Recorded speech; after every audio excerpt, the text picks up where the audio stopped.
I imagine we're on. Are we just gonna sit here in silence? I was ready to do that. I was exciting. I didn't know if there was a cue or something. Are we live? I don't know. Are we live? Hello, ladies and gentlemen, and welcome to an episode of Arrowknee, number 28, I imagine. It's either 28, 37, or 52. We're not sure. The number conventions are all over the place. My God. So we are going to introduce some characters and some people who are going to be playing today, and we are also going to be getting later on add-ins to the actual party. So we are going to jump to our first individual, the other person right now who actually has their video on. Charlie, could you please do me a favor and tell me your name as your player, the name as the character, describe your character, and describe what your character would be doing. Hey, my name is Charlie.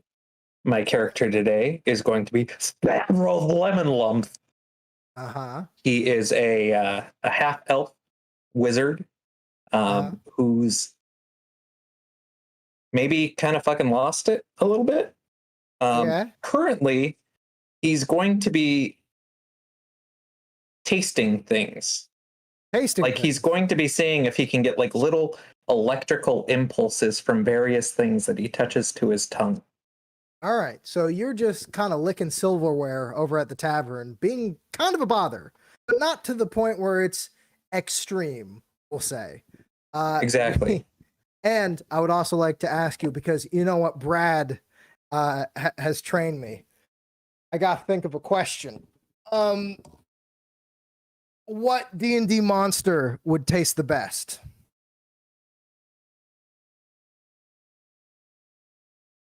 I'm gonna go with a nightmare, and I'm gonna say because it's been slow cooking for fucking years. I like that. You know what? That's actually clever. I like it. All right, next to him in my lineup, I don't know if it's the lineup for other people. Jonah, you are Jonah. Please explain your character, what your character is doing. Shoot, I forgot to ask Charlie. Charlie, your class and level, please. Wizard, level 1. Lovely. Drogar, Jonah.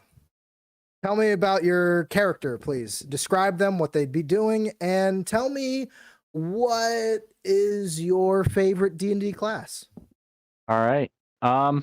Yeah, I am Joa. I am playing Drogar, and he's a level 7 battle master barbarian. And he at the moment, I think if he's having a day off, it would just be kind of chilling up at Lucky's, just kind of having a drink or two, talking to Dirk and some of the other patrons who tend to stay up there more often than not. In terms of favorite class, I am still relatively new to D&D, but in terms of, out of my experience, I would say probably I like the Battle Master, so just kind of fighter, but you can't go wrong with a good I like a good sorcerer. A good sorcerer. Or bard. Juicy. Bard. Nice. Clockwork Soul Sorcerer. I like it. Yeah. Okay. Jumping around. You know what? Not enough people actually like the sorcerer. I think it's definitely one of those classes that mechanically has a lot of properties to them, but for some reason people can't get invested with their lore at times. It's very odd. My name's still Zenkris. I'm Brill. And we're going to jump over to the next one in my lineup. Amy. Hello, Amy. Hello. I was not expecting to be next. Yeah. Please describe your character, what they would be doing, and also their Drogar. Did you give me your level? I'm level 7. Hell yeah, 1 and 7. We're just big span. All the there. realm. All the realm in my hands. All that power. On a side note, is your profile picture on Discord Gandalf from the Ralph Bakshi Lord of the Rings? You have a good eye, sir. That's very nice. Yeah, fun one. It is a fun one. They made this Lego set. Alrighty, Lego set. Amy, tell me about your character, please. Hi, I am Amy. I'm playing Larissa, the Tiefling Warlock. Last scene, getting busy with a nice little Tiefling thing down in Lucky's club, I guess. And I feel like she would still be down there. Oh, so think. when I asked what your character would be doing, we had a guy casually drinking, a guy tasting silverware, and you're straight just fucking. All right. Yeah. I like it. Getting drunk and also getting drunk and probably licking some stuff as well. It's fine. Licking, We're tying it all together. drinking, that is the way to go. Why I not like all? that. All right. Drogar, you prude. Next up, Jensen, also known as Nick. Please describe your character and what your character would be doing. And I almost forgot, Amy, what's your character's level, please? I am level 4. I am so upset. I've missed these questions so much and I get skipped for it. It's fine. Oh, I like the little random questions. Wait, the questions are coming. Don't worry, I'm good with questions. I can summon them at the drop of the hat. Okay, if you were going to launch a small D&D race out of a catapult in front of their entire family, probably killing them against a brick wall, what race would you pick? Dwarves, because I could fit more in the cannon at one time and just multi-shoot, like multi-ball it, like in a pinball. See, I like that, but the problem is they're not as aerodynamic as you think. Dwarves are very stout. I think a halfling or a gnome might have the proper distance you want. But good one nonetheless. Can't forget kobolds. We're going to jump over to Jensen. Nick, tell me about your character, and please tell me what they'd be doing, and give me your level, and I need a question.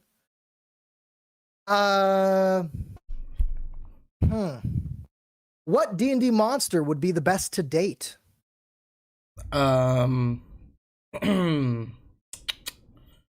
what considers a monster? Anything in the monster manual? Because there's just like, oh yeah, an Archdruid then. Oh, and, you know, like. Did you hear me? I said anything in the monster manual. Yeah, an Archdruid. An Archdruid. Mm-hmm.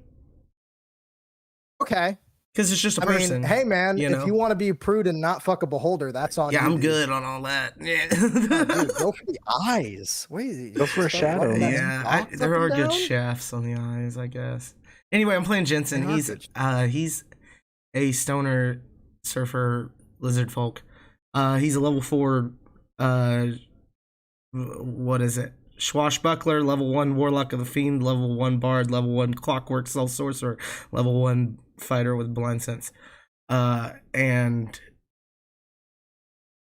yeah, he'd be coming in from home. He's been home for a long time with his brother. So he'd pop through the portal and just walk through the door in the bar.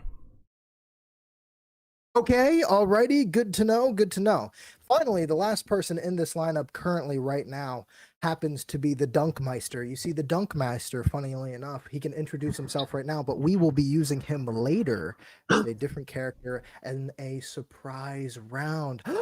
We'll have to save him for later. But before we do that, please introduce yourself. Tell us your name, and most importantly, more than anything, buddy, baby boy, tell me, what D&D race would you like give us a big old smooch to? A big old smoochy?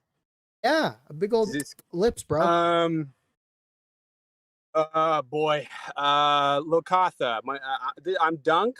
How much do you want me to describe the character? Should we wait for the surprise? Oh, we're waiting on you. Don't you worry. You're a little magic man at the bottom of the barrel.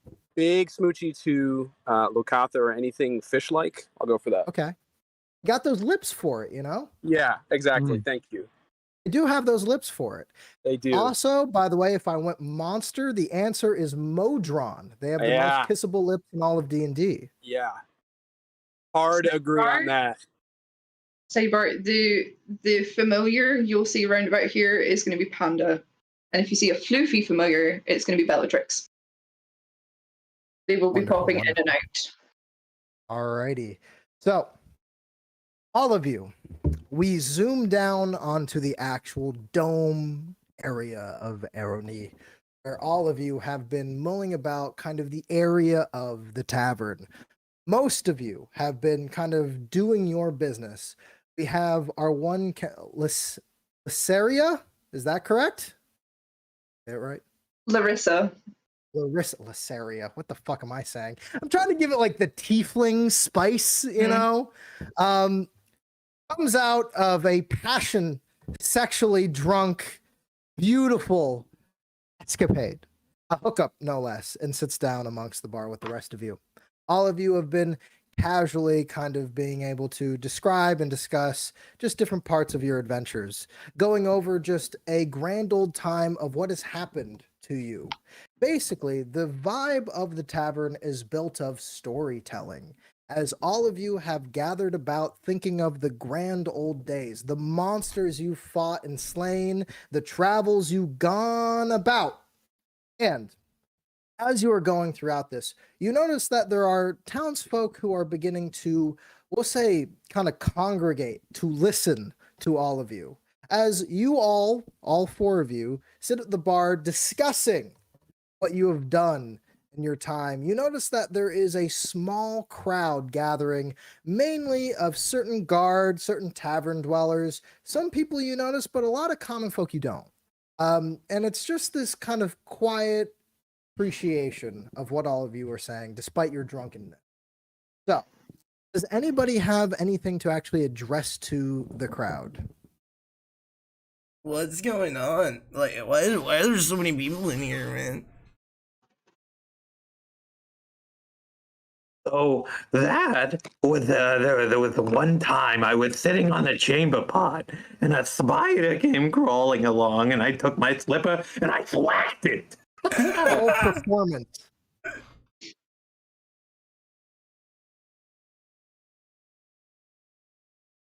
Oh, Starvos. Staravos. Stavros rolled a 19. So you are describing hitting something on a chamber pot, and I think it's mainly your bizarre accent and flavorful add-ons to the actual story that has kept people not only invested but interested in what you have to say. They ooh and ah at the proper moments over the chamber pot and what you are actually thwarting or swatting. It is overwhelmingly a tower of interest as they seem to perplexed by what you say. However, it don't seem to be how should I put it, laughing at the right parts. You seem to be a little bit offbeat from where you think the joke should have landed, or maybe something just didn't cross right when you were thinking about it. They must be not right with their brains. Yeah, man. I'm fucking get it. You're fucking funny, dude. The one time I was shitting and I also hit something. It was cool. Up top, brother. I'm fine with this. Roll performance on your shit story. Oh, great adventurer! What tales do you hail? Oh my god. I was shitting once. I can't believe it. I shat. I got a natural 20 plus 9. With that, you ooh and awe the crowd as you explain a shit story. They are mesmerized and also somewhat bizarrely grossed out. The fact of the matter is, no matter how much you try to ram this shit story down their throats to enthuse them, they are enthralled, but they are not, we'll say, loving the subject matter. By which case, the problem with tavern... vegan shit is it's so thick. You know, it's so much fiber in vegan food, man. And it's like, it's literal. I could build a house. Where do you draw the line between what you eat and what you wipe with? The back of the room. A commoner spews into the corner of the room. And once that actually performs, about two more on the other side who begin to have that dry heave, but do not go all the way out. Nice. Well, then what's he having? Am I right? Yeah.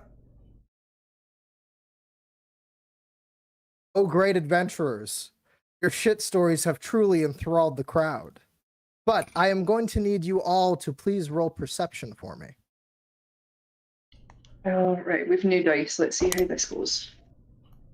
2. Swear to God, a nat 20 with a +1. Job.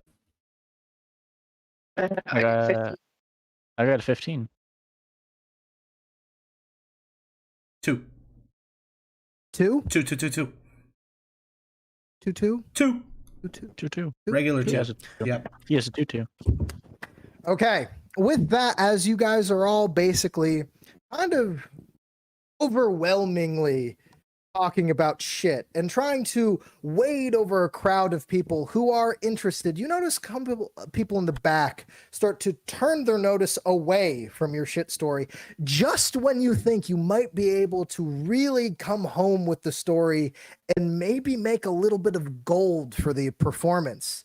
At the back of the room, there seems to be more of a distraction going on about. And those of you who rolled above a 9, I'm sorry to waste your 20.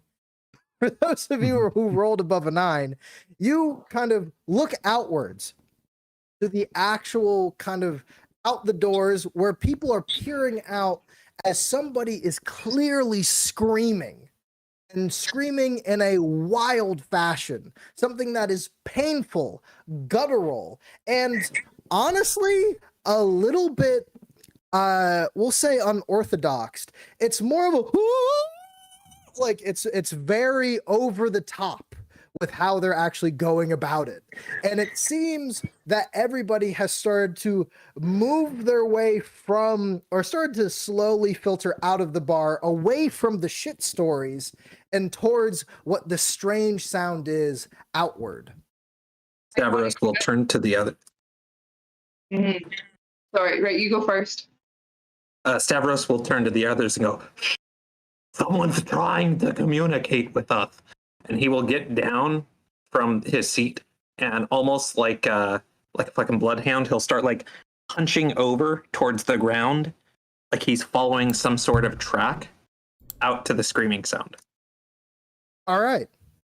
You do so, making your way out. Does anybody follow him? Yeah, I'll follow. I will.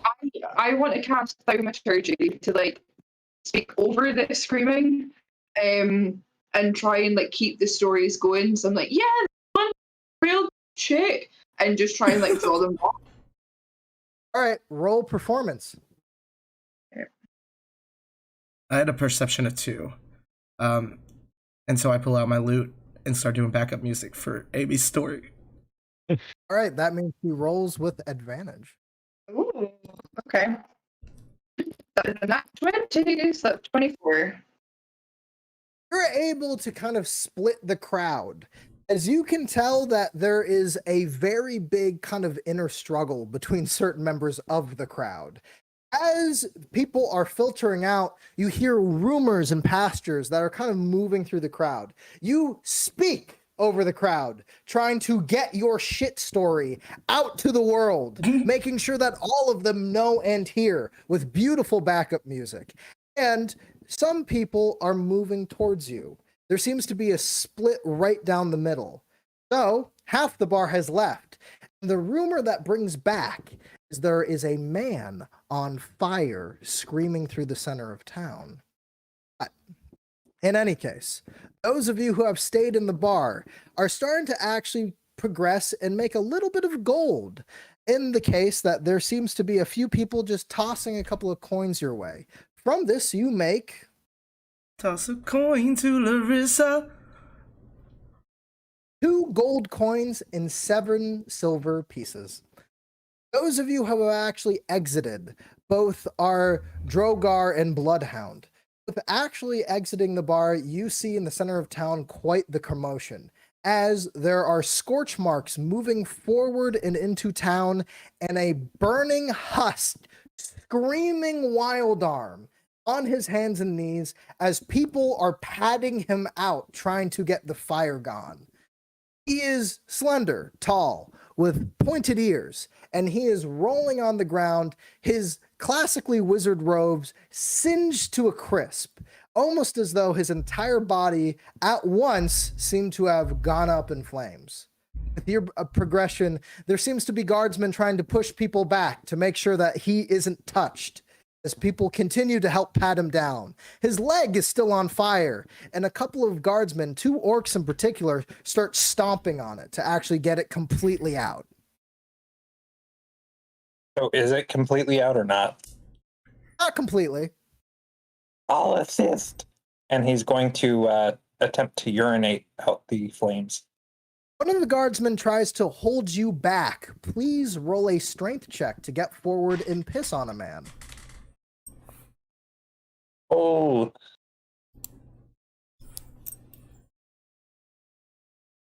That is a modified 9. You kind of begin to unzip as you move forward. And almost as immediately as you get closer, you are almost grabbed by the back of the neck and thrown backwards. Almost as though you were kind of just a blanket in the wind. You fall back prone, taking a whopping 2 points of bludgeoning damage. How dare you pick? You don't understand. The liquids will help. So, for those of you in the tavern, people have begun to actually get towards the actual sound of the commotion. Yeah, so she's gonna have to like I've scooped up the money and I'm gonna start following out, and like I've reached the climax of the story. Everyone's having a great time, and I'm gonna leave the bar on the high note. Do so. You are entering into the same situation you find your 2 companions. The man on the ground who is singed and burned is rambling repeated, pointing outwards through the path that he once took towards the outside of the dome. He is muttering to himself in a blind weirdness. He seems to be completely outside of his mind and panicked by what he saw. Oh, shit. I might have something for this. How close can I get to the mental guy? The guardsmen are seemingly able to push people back, and you would be 10 feet away from him. It's fine. I am gonna cast command on the wizard. Okay. What do you cast? You must succeed on a wisdom saving throw. What command do you say? I'm gonna say the word explain.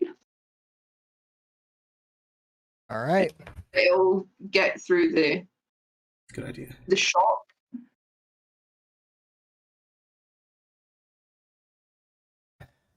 You're You trying will fail most likely, unless your save is under a 10. to get the 14. Okay. Man pointing, his ramblings begin to actually become more actual tangible, actual sentences forming in his own mouth as he points outward. Towards the woods, I was running. There's a hag, a great witch. She has taken 2 of my company.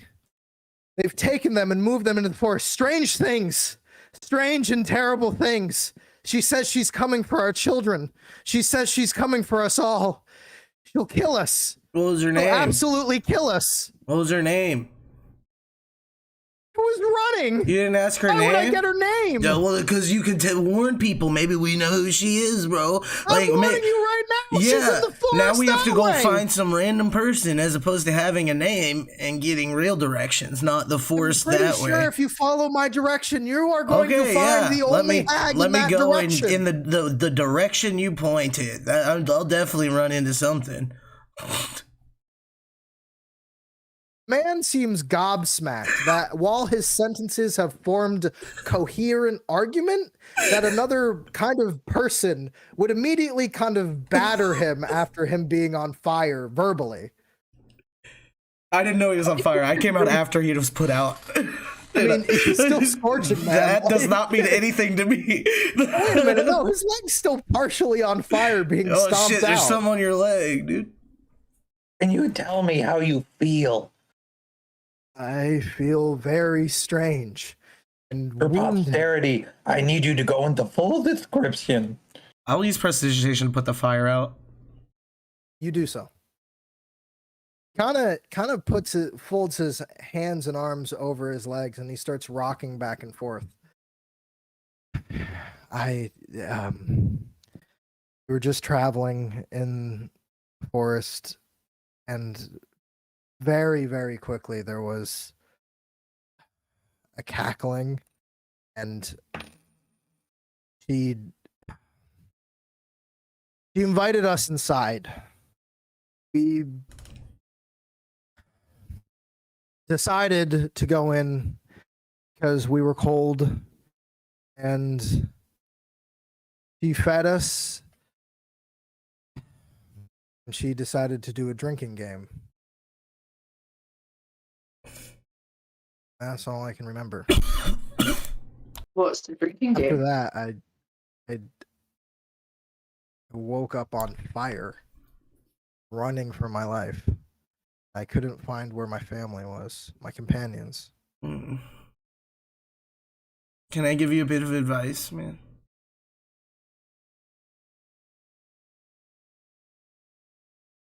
Am I allowed to say no?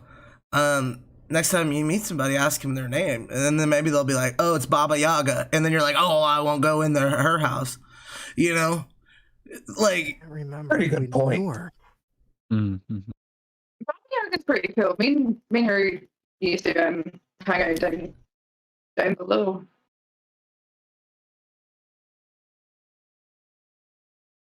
Oh. She's from hell. You almost went there. We're gonna go this way now. I can't remember my name either. Oh, that's it. Bye.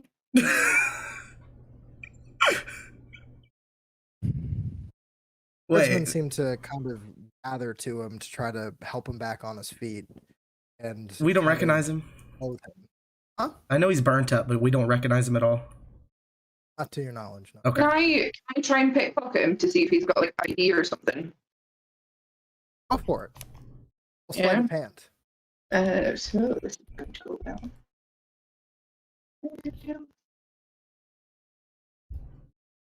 Alright, try to find a good surface. Oh yeah, that's a 7. So you kind of reach towards his actual pocket, and it's not really as sneaky as you probably would want it to be. And you are kind of in the midst of about 3 or 4 guardsmen. So as far as you kind of get to actually grab into his cloth, one guardsman kind of pushes you back and gives you a very stern look. The eyes are getting low. It's just kind of like a warning. Like, don't touch me. Don't try to steal. I'm flipping off every cop I see, by the way. Sorry. Jin's Dude, flips if you him got off. ID in your pocket, that's all I was trying to check. The man kind of looks over, and he simply like kind of opens up his pockets. What drops from it is just 2 gold coins and just a little scrap of burnt paper. When picked up, it seems to had something on it that must have been important. It's illegible now. Letter TRE is the only thing that you can actually read on it. Dude, I got mending. Oh, boop. Did it work? Is there letters? Did it mend? You walk over to the actual piece of paper, baboop, and from that you actually see the paper kind of fold outwards, and from it is a little note. Avoid the tree line where Brunhilde lives. Brunhilde. I knew I'd get this bitch's name before we even left town. Look at me go. Good job. Guard gives you a pat on the back. Thanks, man. It feels nice. All right, we're 10 minutes in. It's now for our professional Arrowknee break. Yeah, we're at 30, but yeah. that does fit. Yeah. We are 5 minutes into our playthrough. It is now time for our Arrowknee break. Everybody, good night. With that, You guys are able to, I assume, traveling the path forward. By the way, the path is pretty much rather laid out pretty easily. In regards to the actual tree line, it's past the town, past the dome, and out. And the reason why it's so easy to follow is just because there are burnt footprints still in the ground. This man, however long he ran, was combusting the entire time. I'm going to need everybody to please roll investigation for me.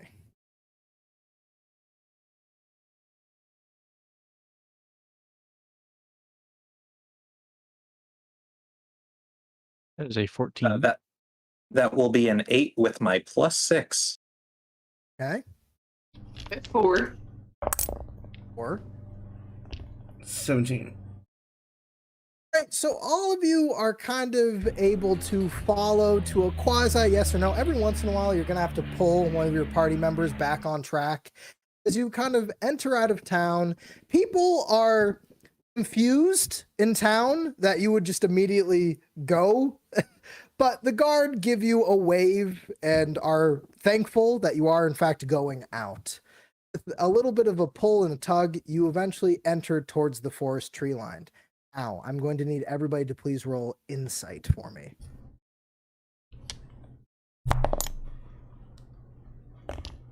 I'm just rolling good.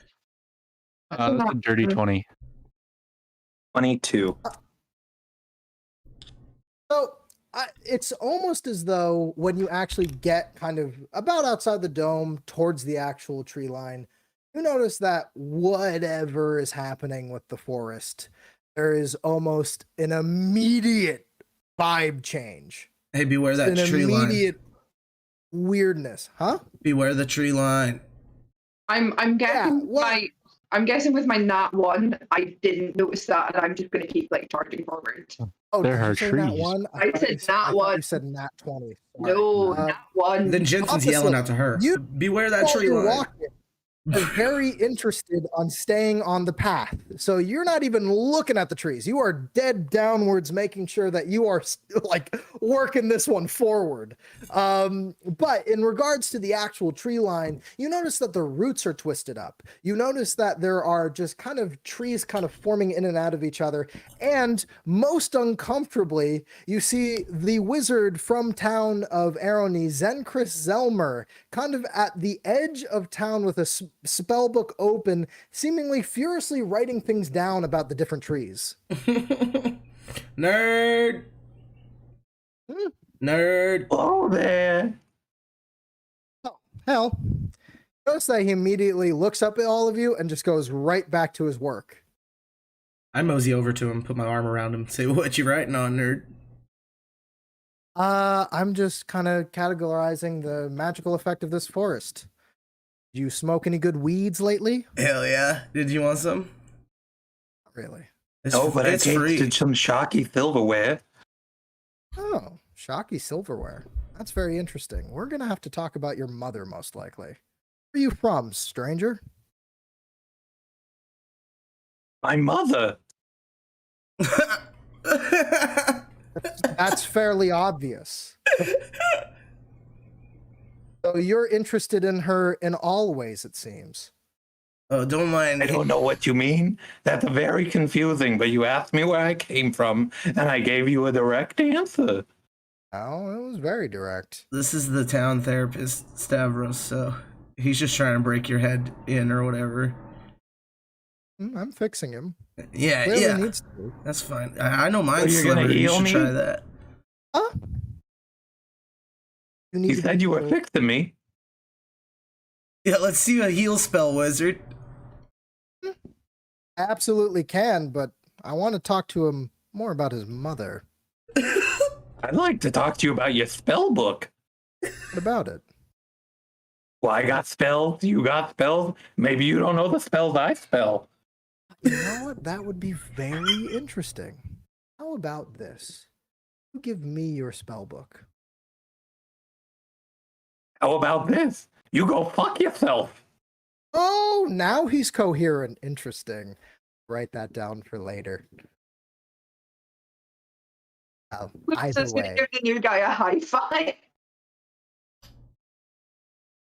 it was quite a good one. I feel, as the kids say, earned. Either or.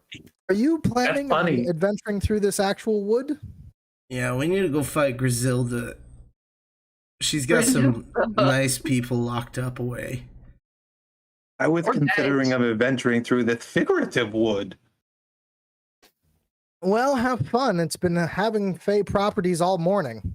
Hopefully you can get that fixed. Oh, shit, we should have brought a fork. A serious note, you say Fey properties. Can you go into some detail about that?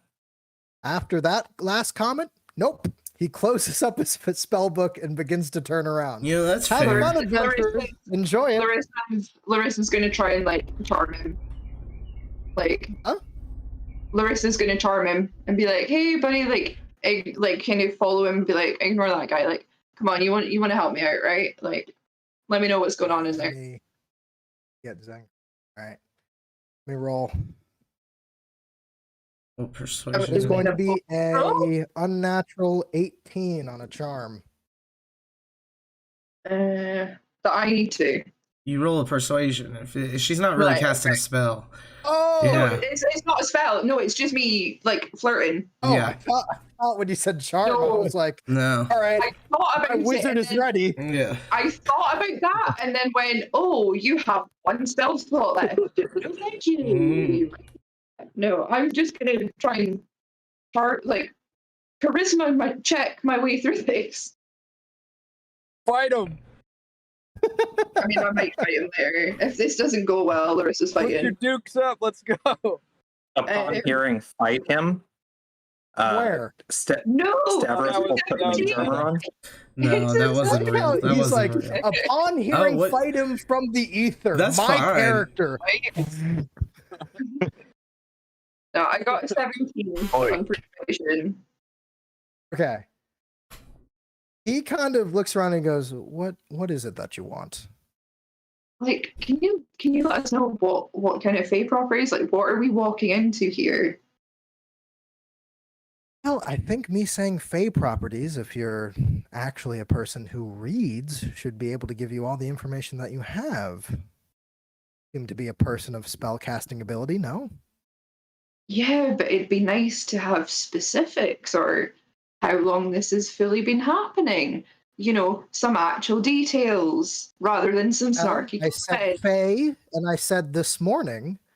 So those are two of your details down. What else would you like to know? Larissa's going to punch him in the face. Oh. Okay. He got one warning. He got the snarky comment warning, and he kept going. He's getting punched in the face. Alrighty. Come on, new dice. Don't film it out.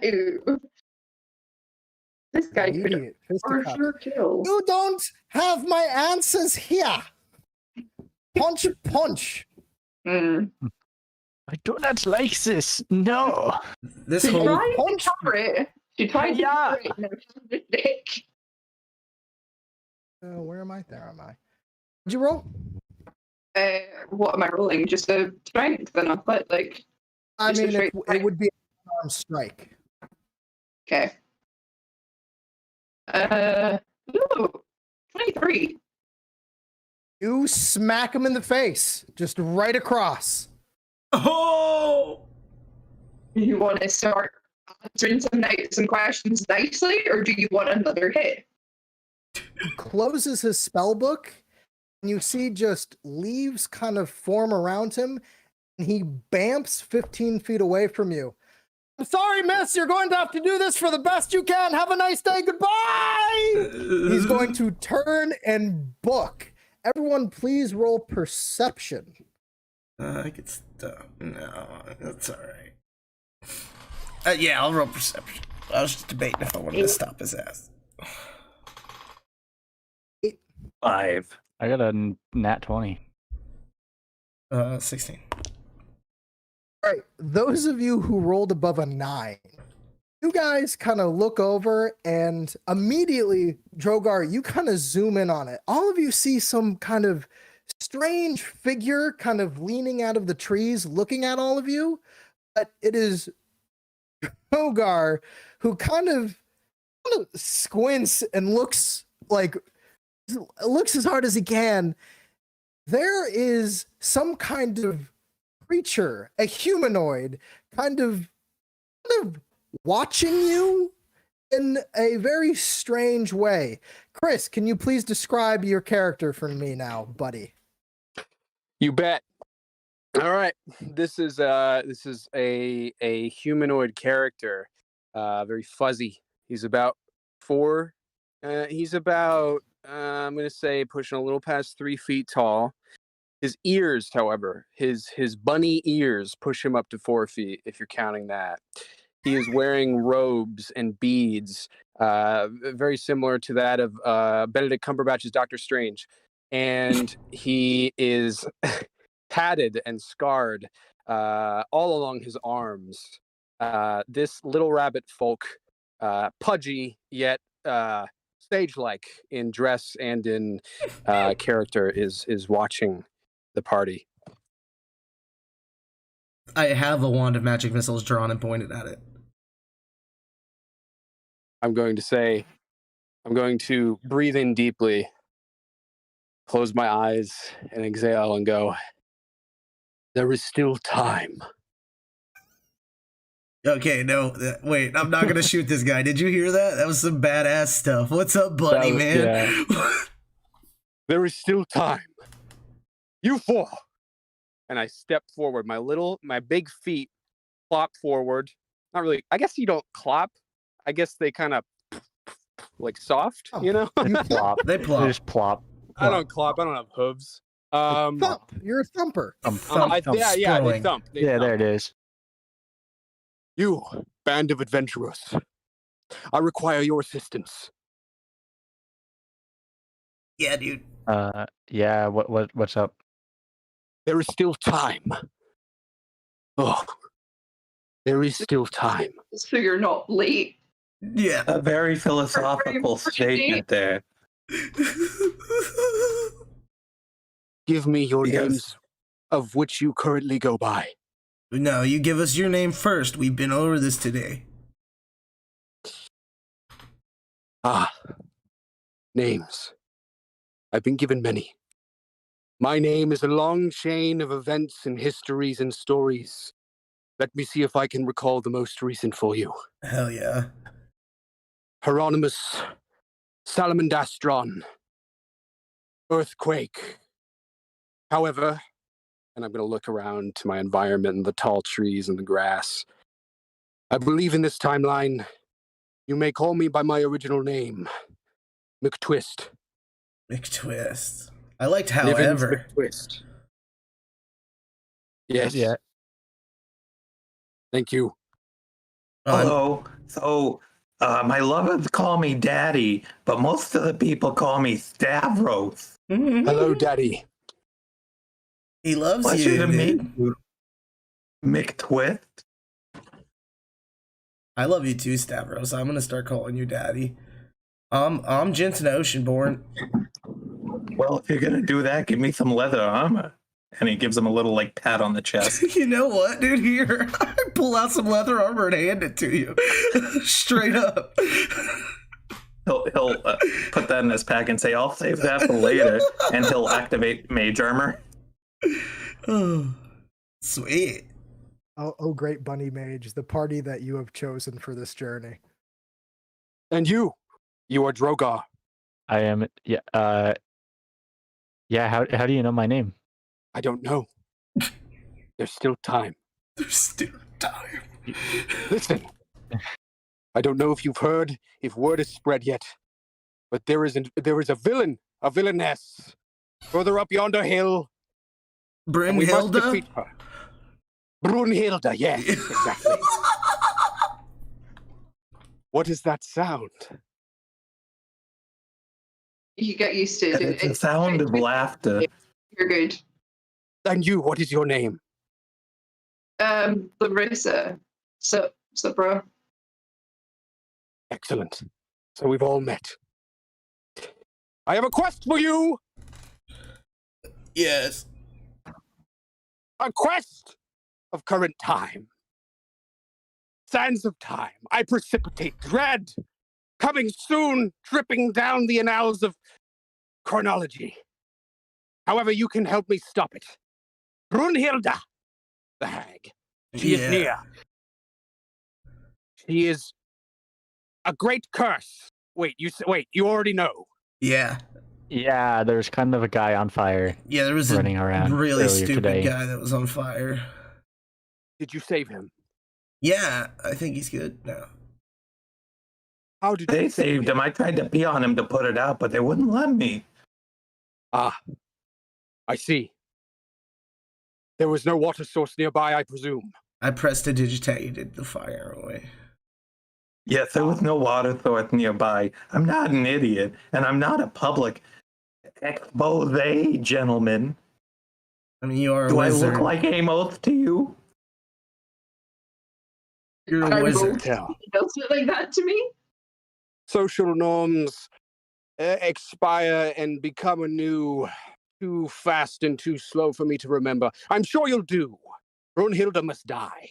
However, there's a caveat. You talk so much for somebody who says, oh, well, you said there's enough time. Never mind. Okay, yeah, let's chill. What's up? What's going on? There is still time, you bastard! Yeah, we're fine. We're fine. I like how you're confused on the rabbit trend. Like, isn't he supposed to be late? Yeah. No, there's still time. I'm gonna like scratch him like between his ears and try and calm him down.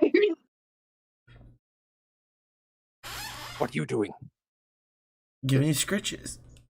Okay, buddy. Just nice and chill. In and out. Breathe. What's While the you're caveat? scratching my head, I'm going to, with a steely gaze, scan the rest of the party and go, there is a curse that has befallen me. I have been hunting this hag, Brunhilde, the name which she currently goes by, for long an eon. However, I cannot directly attack her. In my pursuits, in my battles, in my conflicts with this great Brunhilde, she has cursed me so that I may not directly harm her. Thus, in my hunt against this great beast, I have tried my best, but I require assistance at this point. Please stop petting me now. Did you try setting I need up to focus. like a spike trap or something? A spiked trap might break the curse. I do not remember if I have tried that or not.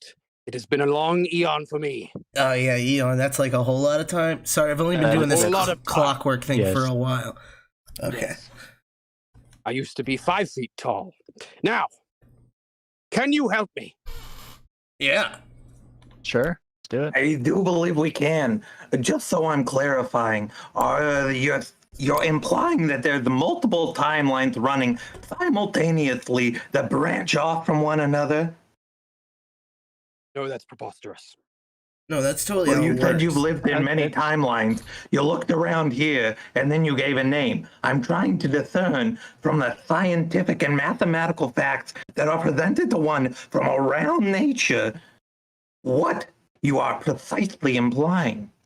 He's shaking your head at you trying to comprehend. Really shakes your brain over time. I'm like, can't keep up.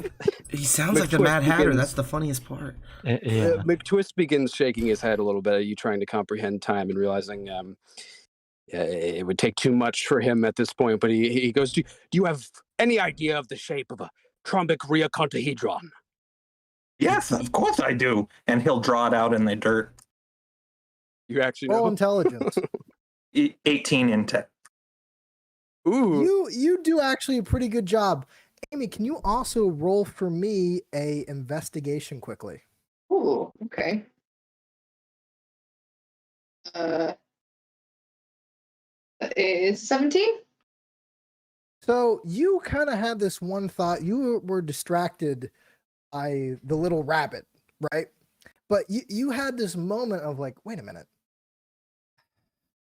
What the fuck was Zenchrist doing here? And you kind of do the look around, trying to see what was going on. You look kind of off to the side into the woods, and you see a little kind of broken down, not really a campsite, just a little campfire. You kind of walk over and you kind of kick over just a little blanket that was on the ground. You find one healing potion, one spell scroll. Ooh, I am gonna look at the spell scroll and figure out what it is. All right. The spell scroll is for Scorching Ray. Oh. Ooh. I'm gonna carry them back over to the group and just kind of go, hey, so I think, oh well, obviously, Zenkr's left in a bit of a hurry. Yeah. I don't know why.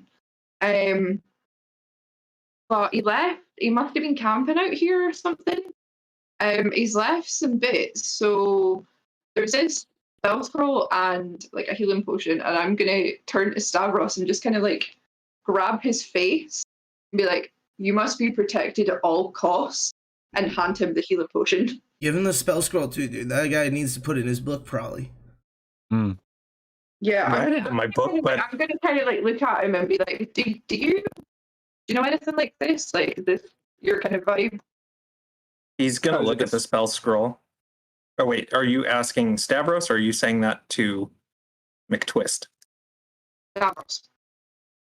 Stavros is gonna go unroll the scroll, take a look at it, and go, "Yes, this is something I can theoretically do, but I don't think I have the full capabilities. I'll have to harness some magical properties over the next, I don't know, 2 levels." Oh, yeah, it's too high level for you. Yeah, it's a 2nd level spell. Is it, do I know? Would Larissa know if it is a wizard strict only spell? So, I am going to tell you how I do spell scrolls. Now, this is not going to be probably for the rest of Arrowknee. I do not know how other DMs do it. But as long as you are in my table, this is how spell scrolls normally work. Any class can use a spell scroll if they pick it up and find it, and they can use it once. That's how I usually DM and kind of my house rule when it comes to spell scrolls. And the reason why for that is just because that's how it used to be in older editions. Frankly, I still kind of like that. That's the point of them, in my opinion, and I agree. Yeah. I don't think Brad Well, disagrees either. So, well, yeah. that's just my thing. So if you bring this spell scroll into a different game, if you so choose, make sure it's right with that DM. That's all.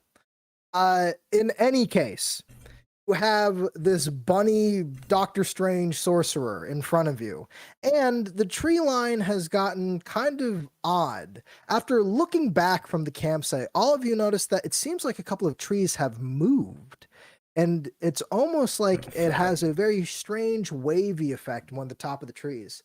It's hard to get a pinpoint on where a branch is actually moving.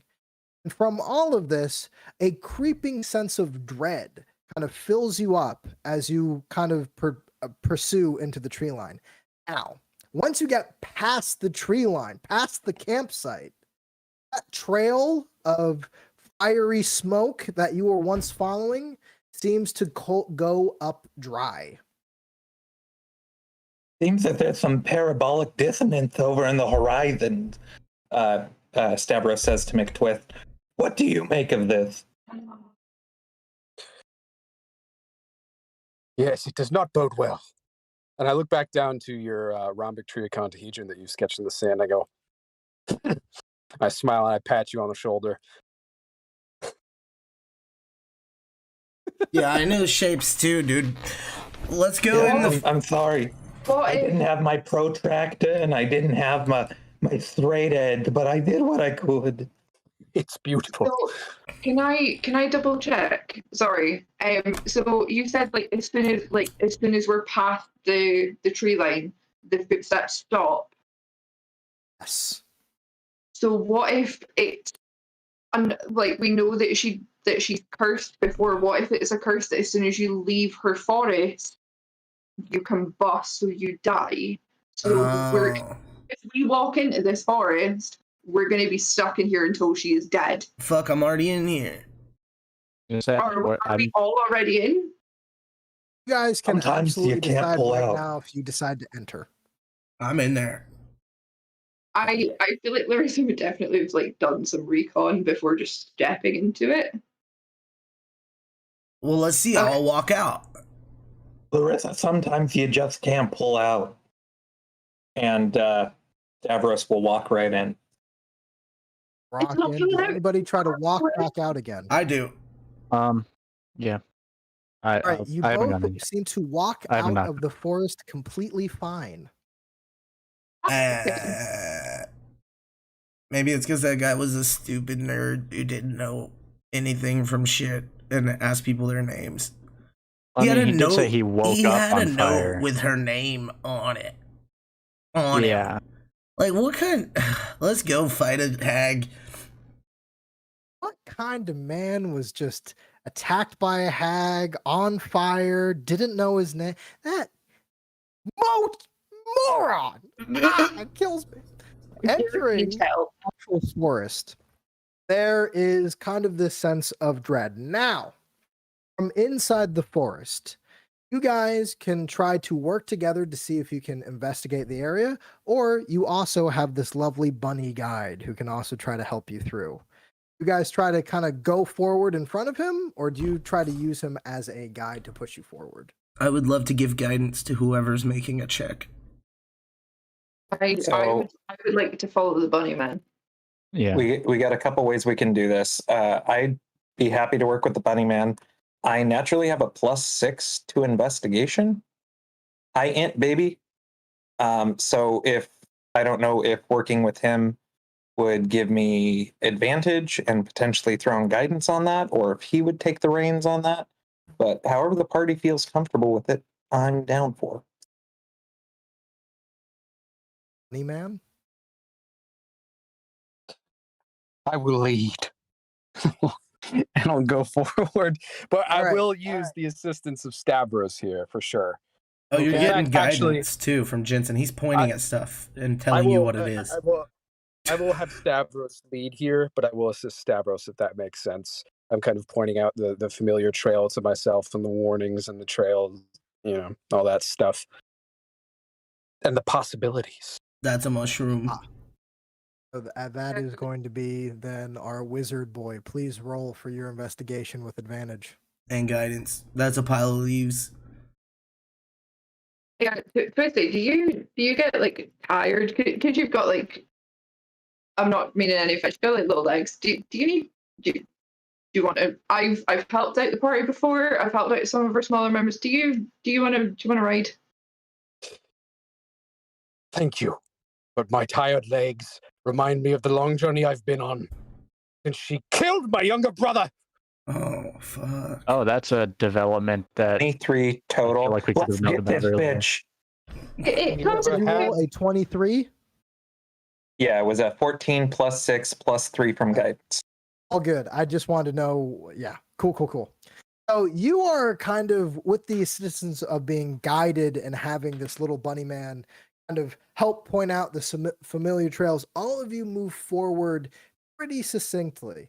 Now, up ahead, you see a path splits in two that most of you who have been around the dome realize when you look back. It seems like you've traveled a much farther way than only after 5 minutes. You look back and you can't really see where your path was. And despite it being closer to midday, the actual forest seems darker. And once you actually hit this fork in the road, you see a sign pointing right and a sign pointing left. Sign pointing left says, "Please go this way." And the sign going right says, "Please do not go this way." Okay, hold on.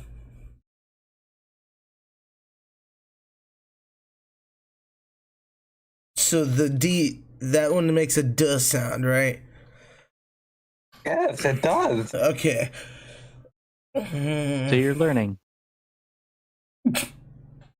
We'll take it one step at a time, buddy.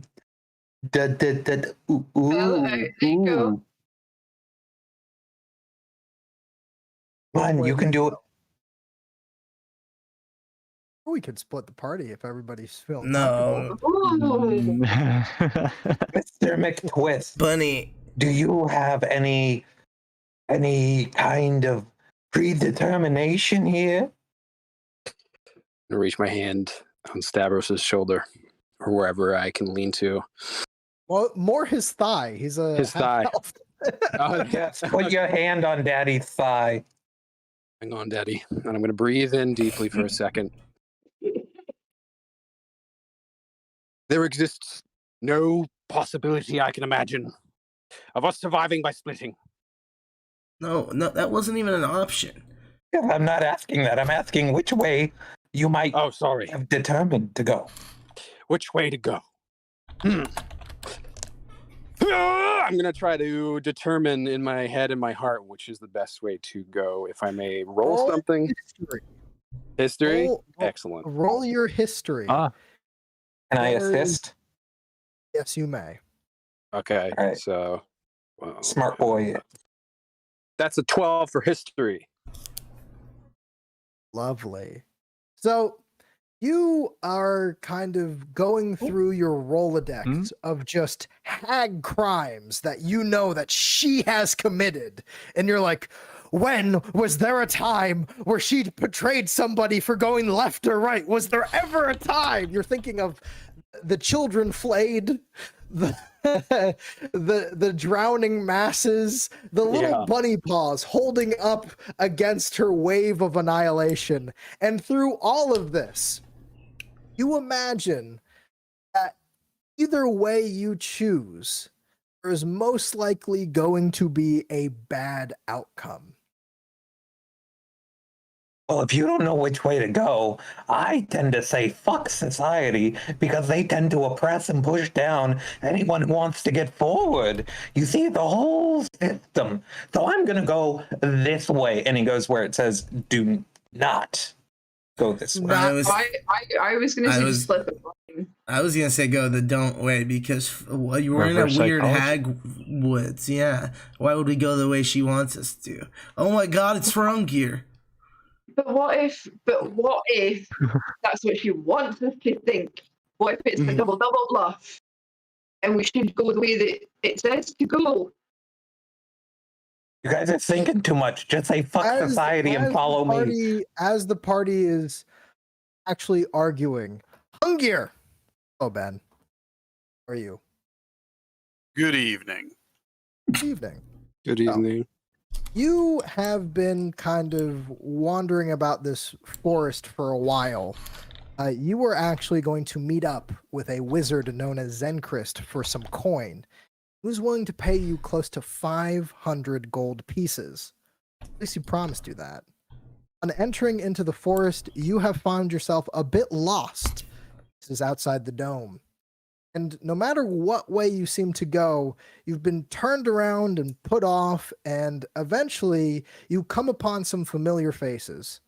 Gear, could you please describe what your character is? Or Ben, could you please describe what your character is? Yep. Runger is a massive Goliath. He's a cleric of the Order domain. Yeah, he likes to hit things with a big hammer, and he also likes to cast some spells when it's appropriate. All right. And what level are you, sir? Level 7. So you come upon the actual party who is currently having a bit of a debate on this 2-path area. There's a fork that you have not yet seen. There's one that goes left and the other goes right. I believe I said right. Go this way, and left, please do not go this way. Way. Did I switch it? Left was to go the right. Yeah. Left was to go, and right was don't. Yes, there we go. And there are signs basically saying go one way, please go one way, and please do not go the other way. I've approached the party. So yeah, there is a rabbit in the middle of the party dressed in fantastical robes. Oh, this is Hieronymus. Call me McTwist. Please. You must be another able-bodied adventurer. Hello. You can call me Stavros, or if you want to be much closer with me, you can call me Daddy. Who? What? Who? You're gonna love this guy, Stavros Rungier. He's been a hoot all night. We met him earlier. He's a character, yeah. Yeah. But McTwist is cool too. Sorry, dude. What? McTwist is fucking bitching, dude. There was no time for cool. Death is on Wait, the horizon. I thought We there must was move! plenty of time.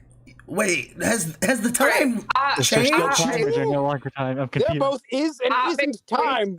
Look at the trichedron. McTwish shouting, I'm going to start running on the left, on the please do go this way. I'm just going to. What?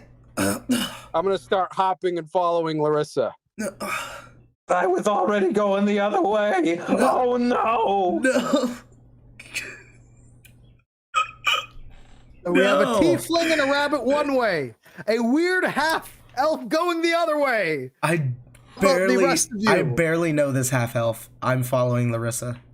Yeah, I'm going the people that I know. It's confusing, but I'm going that way. I'm going to shout back and be like, Stavros, this way. If anybody calls after him, coming saying like, "Daddy, come on, Dad. Come on. then he'll Dad. turn around and come. Where is Daddy? I thought we were saying fuck the fire. Yeah, Oh well. He's having a dyslexic moment. He'll be here soon. That was singularly you. Dyslexic the people poo. Signs are the cops of the wood world. Alrighty. You, sir, have a very insightful understanding of signs. Thanks, man. I've seen it so many times. Going to please go this way. All of you enter down the path, and you are in what can only be described as, again, more of the creepy wood. However, there seems to be the path kind of widens out from what was narrow, now kind of gains another kind of 5 feet in length, with kind of falling autumn leaves coming down from the trees. Now, this is not something you saw earlier in the forest. Most of the branches in the trees actually had leaves on them, if not crippled, if not a little bit dead, but to actually have falling autumn leaves at night right now seems to be a solid indication that you guys have chosen something quasi-interesting, we'll say. With that, we are going to please have everybody roll perception. Can I not roll perception because I had an idea of something I wanted to do? So can I do something else while everybody else is looking? What's up? I have a magic conch shell, right? And it points me to the nearest source of salt water, and I know where that's at. So I want to hold it to my ear and see if it's still there, to see if we're still on the same plane of reality. Okay. So with holding the actual conch shell to your head, I believe? Yeah. Okay. In that case, you do not sense actual salt water you were intending to sense. Does everybody else roll perception for me? 16. 13. 1. 15. And then Bunny. 7.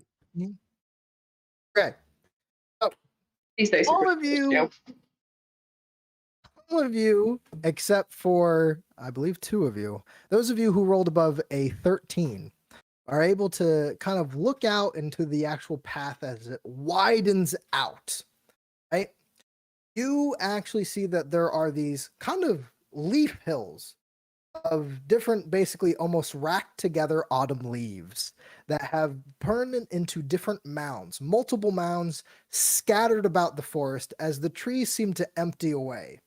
And within these mounds, you notice atop one of them, Goliath being so tall, you notice that there is a small gnome who is at kind of the off-center one.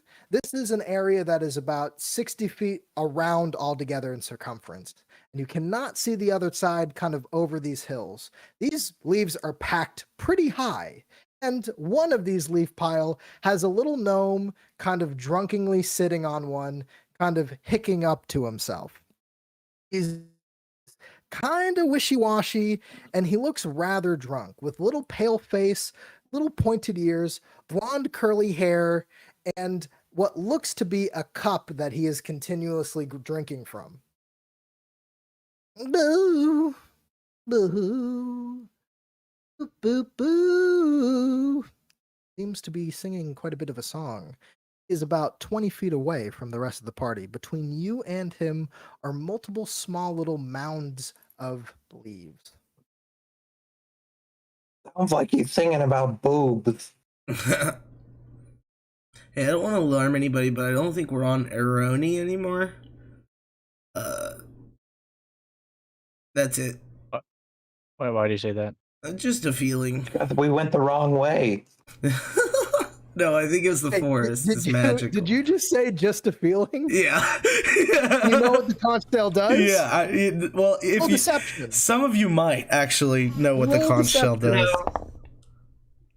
Deception's 19. All right, roll insight on this guy. Everyone? Whoever wants to see if he's lying or if they trust him or not. I trust Jensen with my life. 8 with a 6. Not 20. Oh. For 21. It seems our warlock immediately calls out he knows how we got here. Or not how we got here, that we are not on the material plane.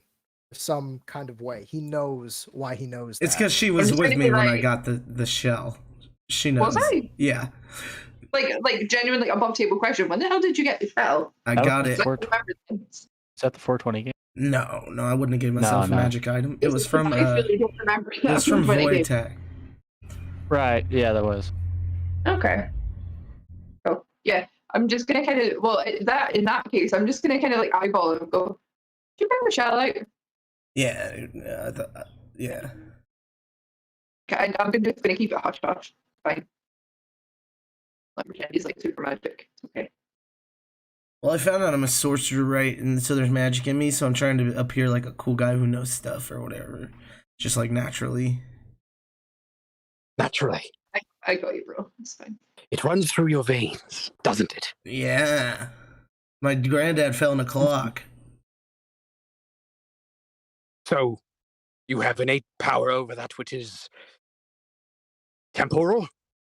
No, I'm just kind of a sorcerer of a clock variety.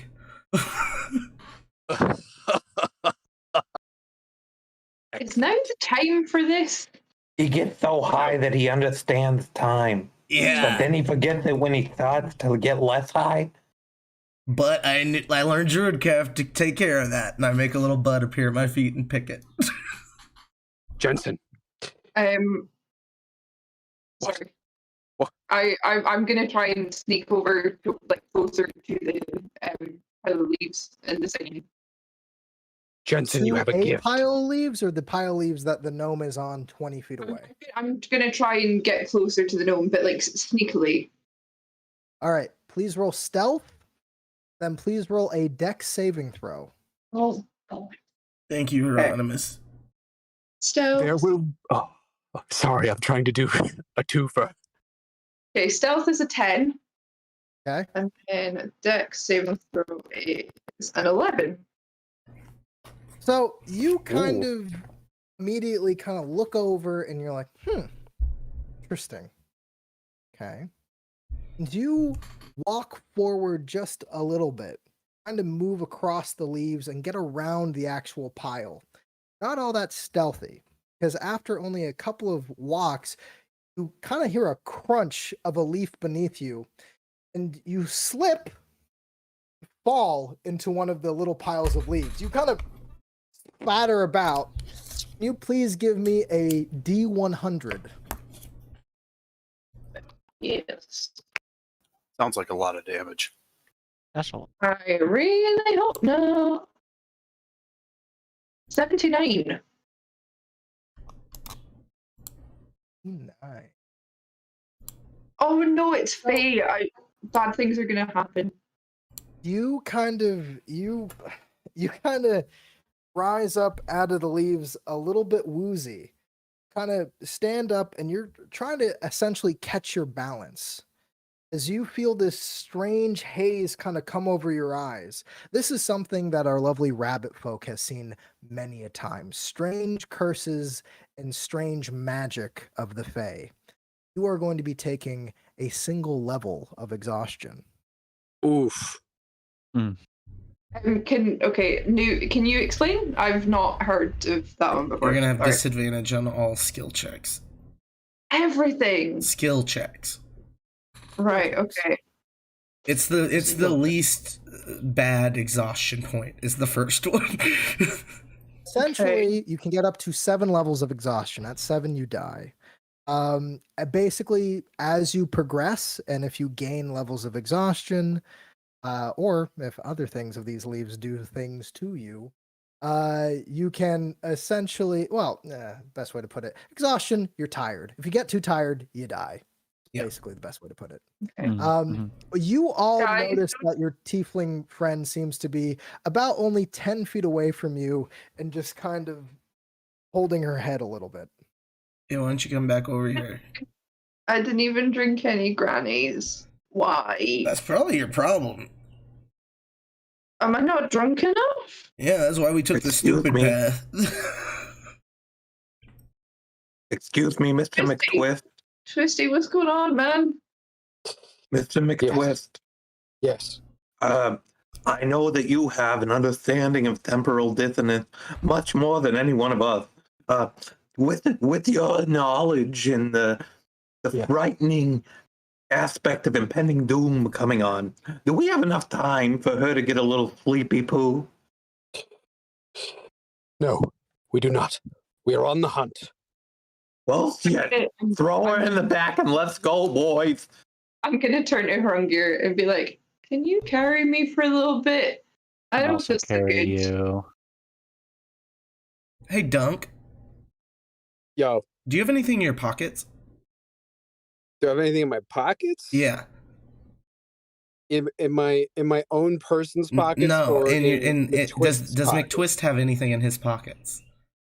Dude, I don't know, dude. You're gonna have to find out. Well, if you're asking that question. I have blind sense, so I just know things. Oh, Just knows what's in your pocket. Yeah. Let's see. Just the usual things that go along with the sorcerer's. So a component pouch, I suppose. Certain baubles and trinkets that seem like he's collected them over time. A rabbit's paw hung on a chain. The tooth of That's morbid. That's all right. the tooth What's left of his brother. Oh my god. the tooth of some kind of feline creature of significant size, just things like that. Baubles and trinkets. So nothing like of import or notice. To you, no. Okay, cool. Sorry to interrupt, guys. No, you're good. What do you got in your pockets, little boy? So, with that, It's daddy to you.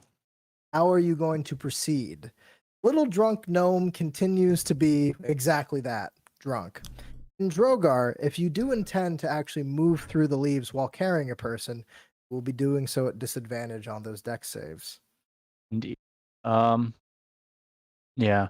There's no way around the leaves. Larissa, if you really need it, let me know. Otherwise, you're gonna be walking. Is there a way around the leaves? So, kind of looking off to the radius, you wonder if you think you could maybe work your way around this leaf field. But you're also wondering, essentially, how. Oh, roll an intelligence for me, Jensen. Assist. Oh, he's thinking alone. Okay.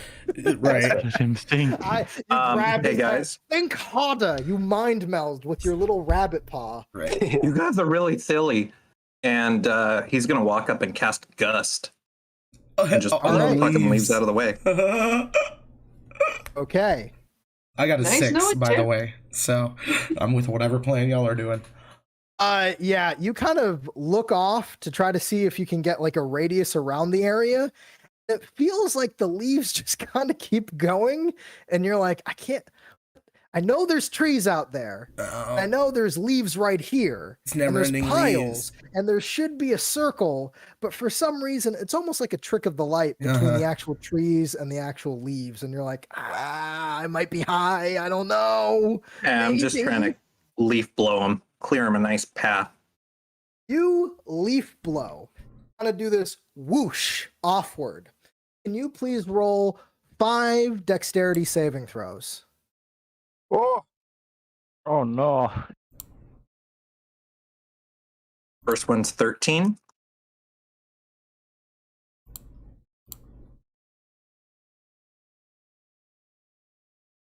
$16. Okay. Another 13.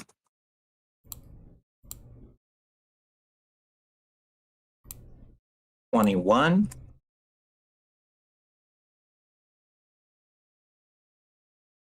And 16. So you kind of gust forward, hoping that you are going to blow a multitude of these leaves away. Leaves push off. The actual mounds do not seem to shake all that much, but leaves from the top kind of go off of them. You hear this as these 5, like these kind of leaf clumps kind of go at your face. You dodge 3 immediately as ding, ding, you get hit with the leaves. I'm going to need you to roll 2 D100s for me.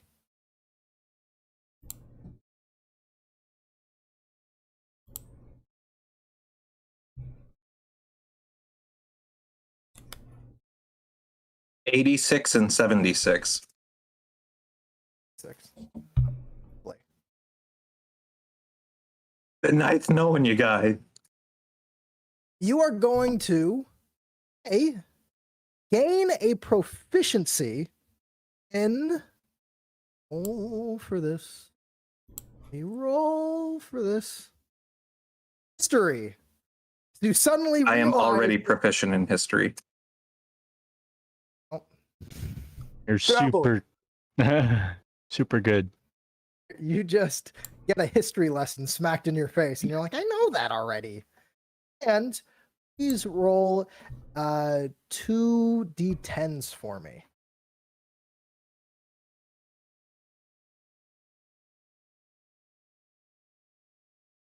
$7 and $6. 7 and 6. All right. You take 7 points of fire damage and I am 6 points dead. of radiant damage. Like dead or like unconscious dead? Dead. I had 7 hit points and I was still down 2. I am going to let you do. You have 2 death saves. If your party would like to save you, they absolutely may. I'm going to use Spare the Dying. Before And he will be hold on. I think we found my spell card because I haven't used it. You touch a living creature that is 0 hit points, creature becomes stable. So it just happens. So I'm just going to go over and just boop on his forehead and he's going to be fine. You run over after you see these leaves kind of dash him. He feels fine, or he looks fine, and then he kind of skizzes out and falls over. Kind of almost dead immediately. You panic, run up, and spare the dying. Yes. All right, stop. Don't touch anything else. Fuck. Holy shit. Put that healing potion you gave him in his throat. Shove that. I'm gonna like boop him and then like basically pour a healing potion down his throat. Do so. He is back up. Let me try something. And Hey! roll for the actual healing potion. What is just a normal healing potion? 2d4 plus 2. Yeah. Okay, so it's 2, 3, so 5. All right. Back up at 5. Having met death's door, kind of drifted off this mortal coil for the briefest second thanks to maple leaves, and then being brought back suddenly. The power of Canada compels you. Welcome back. All right, let me try something. Hey, sir. Ooh. Yes. What the fuck? Yes. What's up with the leaves, man? Leaves. The fucking leaves killed my friend. What the hell's happening here? There are a couple leaves. Slightly alive. Slightly, said the Mad Hatter. Can you help us, So- gnomish gentleman? I can. That would be great. Do you need a leaf? No, we need all these leaves out of our path. You see a drunk start to panic as he whirls about. Well, there's an idea. Have you tried going around the leaves? They go on forever, I point. Looks over. Shit, they do. Okay. Yeah. I didn't think. Okay, you know what? That's a mind fuck. Fuck me. Okay, here we go. Helping some people out. Have you tried going into the leaves? Yeah, it kills you.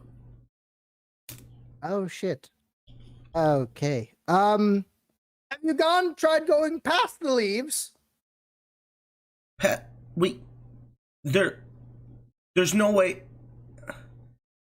Look around. Eros is gonna go, screw this, I told you guys we should go the other way. How do you sit on the leaves and not get hurt? Oh! He holds his bottle up. I've been drinking heavily. Oh. Larissa's gonna pull out her her water skin that is just full of rum and just start talking. Well, Constitution saving throw. Yep. I disadvantage. Yep. I don't drink. Wait, a saving throw? I thought it was just skill checks. It was just skill checks. Oh, thank God.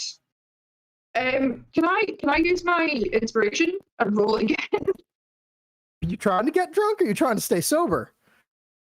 Well, I failed, so actually, yeah, no, I am. Yeah, Okay, that's okay, well, that's with everything is a 4. You're drunk. You Awesome. and you're like, okay, let's do this. I'm gonna try and get past the lead. Roll a dexterity saving throw as you go by. Yep. Do I get any kind of advantage since that was meant to help? No. The 12. So you kind of slip as you move forward again into the leaves. You fall back into a pile of leaves. They seem to kind of carry you to the top of the leaf pile as you kind of plop sitting very unceremoniously. And the little gnome looks over and goes, hey! Hey! That's right, it helps. It really, really helps. Okay. Oh my god, I thought you would have died. I really shot in the dark. Complete shot in the dark. I'm gonna cheers him and keep drinking. Hey, what? I don't remember who I am.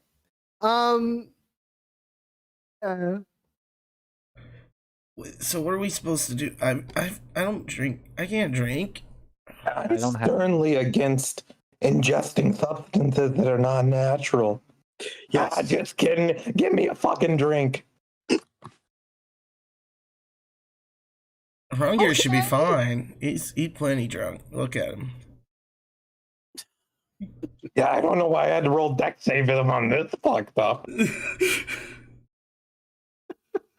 Do you actually have a drink? To drink? I'm asking around for a drink. I'm gonna pass over the wine skin. Going to have to throw it over to him. I throw my water skin at him. I guess just roll strength at disadvantage. I'm really sorry if this hits you in the face, bud.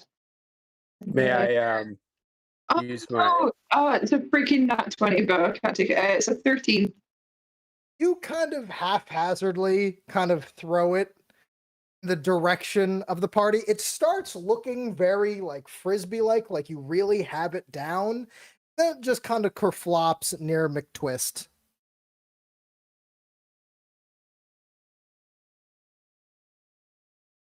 What shall I do? I mean, drink it, I guess. If Just you've put been your head dealing back, with her, buddy. if you've been dealing with her before, like, is this something you've seen before that you like would know another way around? Because I don't think all of us have access to sufficient amount of alcohol. He's a funny person. Roll history at advantage. You bet. Oops, I just X'd that. While we're doing this, I'm gonna give 2 of my normal healing potions to Stavros. You are such a hello, gentleman. skinny You level can call one me. man. Please hold this, you little You wizard. can call me daddy anytime you want. Please don't die again. That's a 13 for history. Okay. You know that Brunhilde is famous for her drinking games. She loves to get people drunk and involved in these elaborate drinking games. And possibly getting people drunk right away is something that she might want to actually get her around. You figure that once everybody here might be good and drunk, then she might actually arrive. Now, there's also the strong possibility that she wants you just to stay on these leaves drunk, get everybody drunk up there, and then something terrible might happen.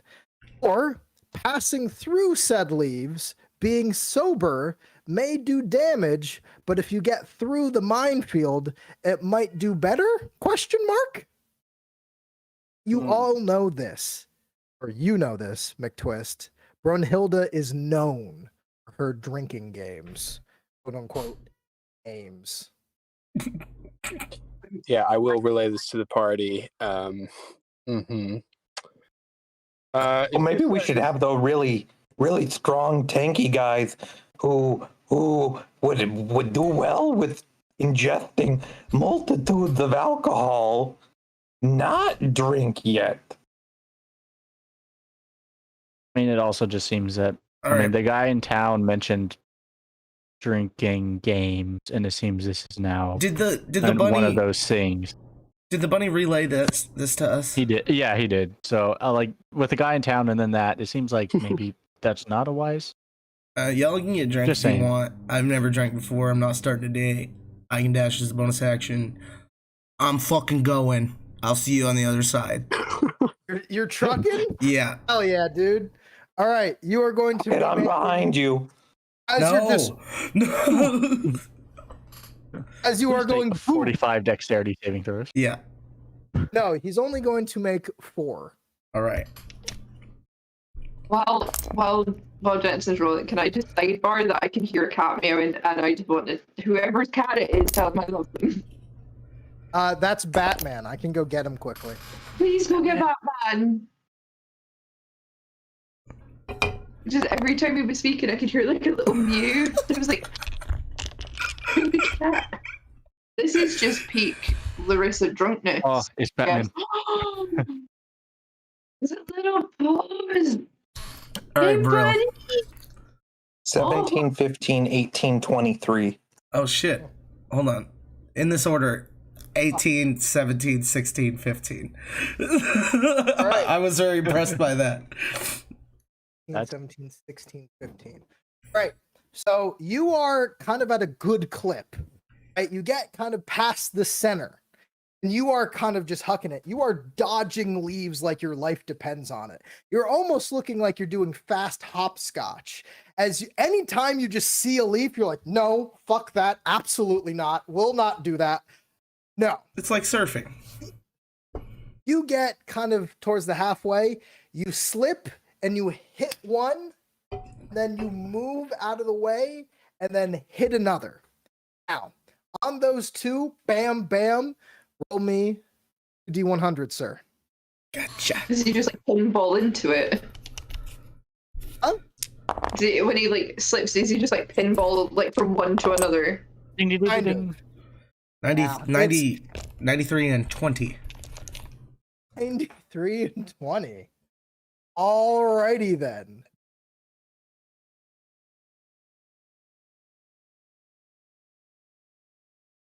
Okay.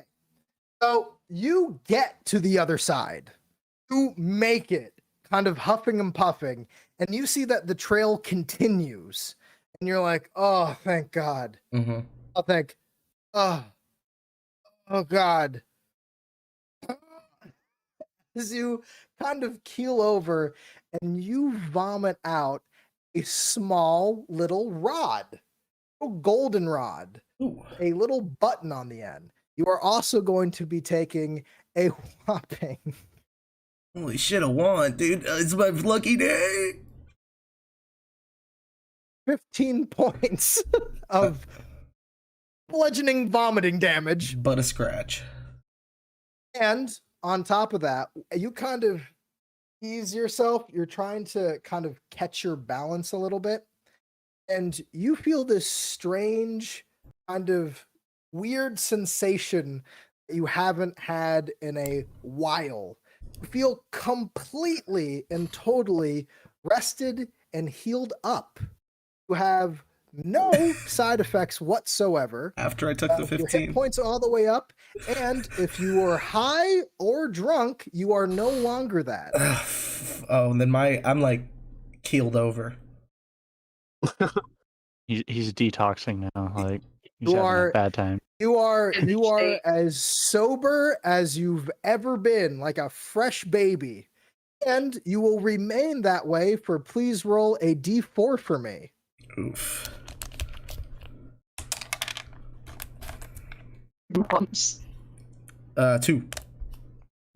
That is going to be 2 weeks of pure sobriety. Oh, I mean, Holy he's. shit. Oh no. I'm actively Jensen's trying to reevaluating smoke. his life. He's actively trying to smoke, so you can let me know how that You goes are for him. inhaling smoke. And I mean, this has happened. Like it's this horrible feeling where as many bowls as you rip Right. through, you're Yeah. like, fuck my tolerance. Yeah. And you cannot get the slightest buzz. Okay. all right. You, Who's O left? Tiefling, see Uh, that I'm your s- one friend has made it to the other side. I'm gonna call after him since I saw him go. Like, hey, how'd it go? You made it? You good? Yeah, I'm over here. You Yeah, sound weird. It's fine. Come on. I ran after him Everybody. and made the I'm- rolls. Who's I'm still gonna. who's still before this obstacle rather than I after it? haven't. I'm about to not be, but I'm in front of it. I'm gonna stop you for saying, "Go wait a minute. I have a means now that I've figured out how this contraption works.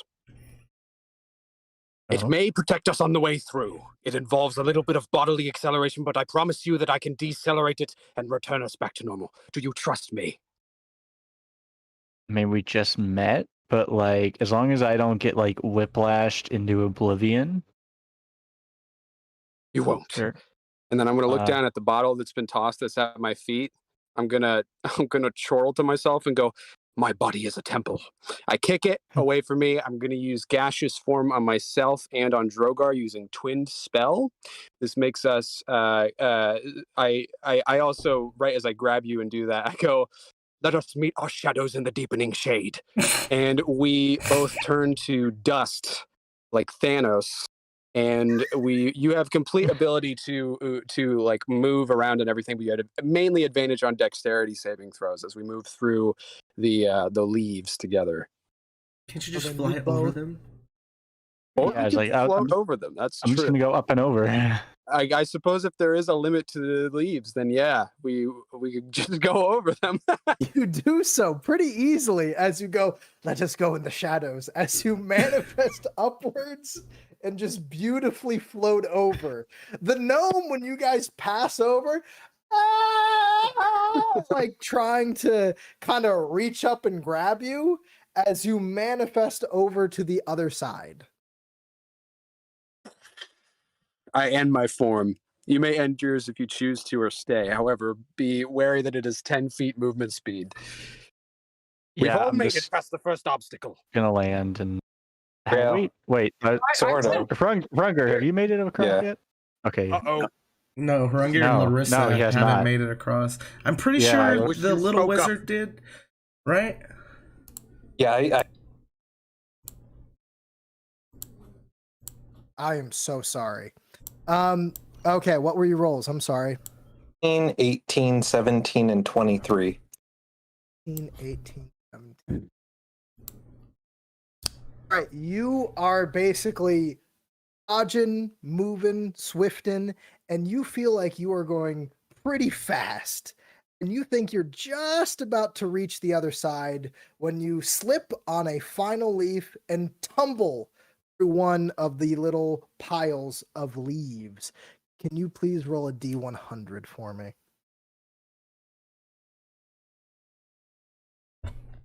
19. Is a 19. It's 1 with a 9 after it. You tumble forward. Can you please roll a D4 for me?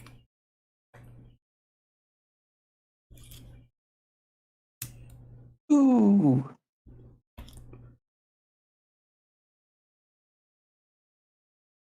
Ooh. 2. For the next 2 hours, you tumble forward through the leaves as all of you are looking to find where your friend once was. Through the leaves, you wonder where he has gone. From the leaves, walking forward, is a small little, I guess you might say, kind of older white-looking cat.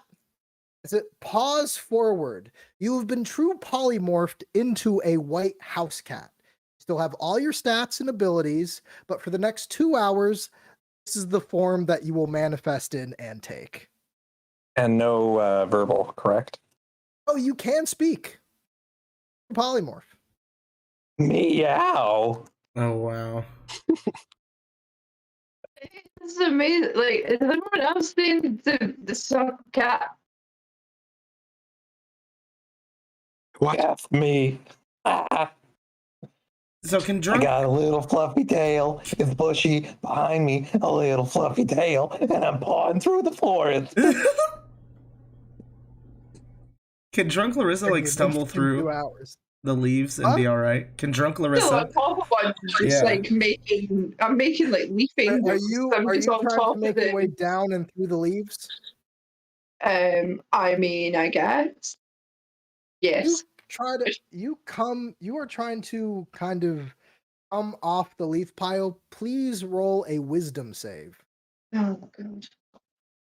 Oh, I actually have proficiency in this one. So 14? You are just able to kind of get off the leaf pile. Oh, Batman. Oh boy. Buddy. You can't play with us if you're gonna attack my microphone, you silly goose. So you basically are able to get through the leaf piles, but you feel this longing as you move through the different leaves. It feels like you're getting pulled by them, as though they want you to ride on top of them.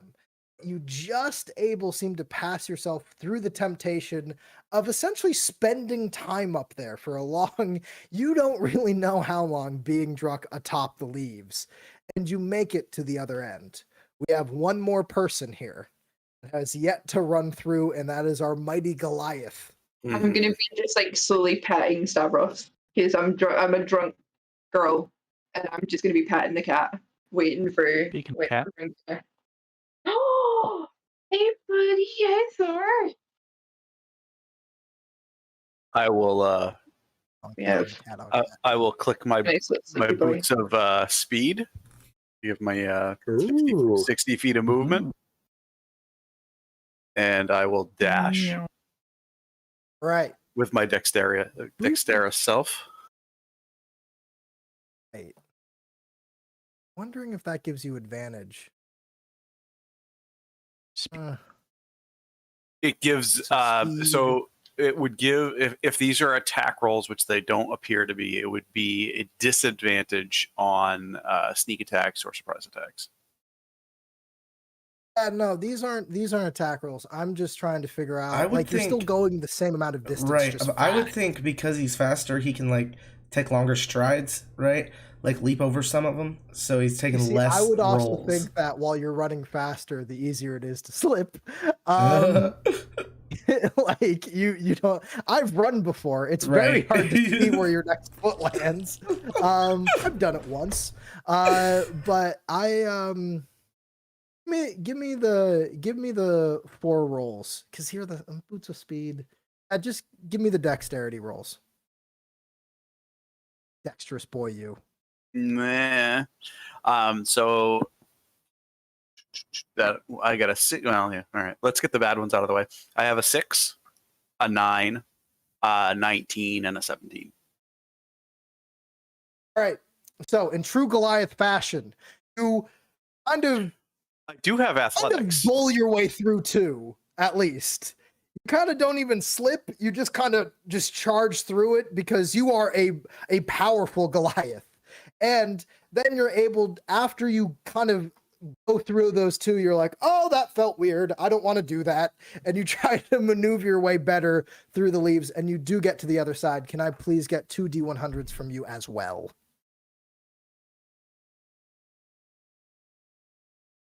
44. 44. 29. 29.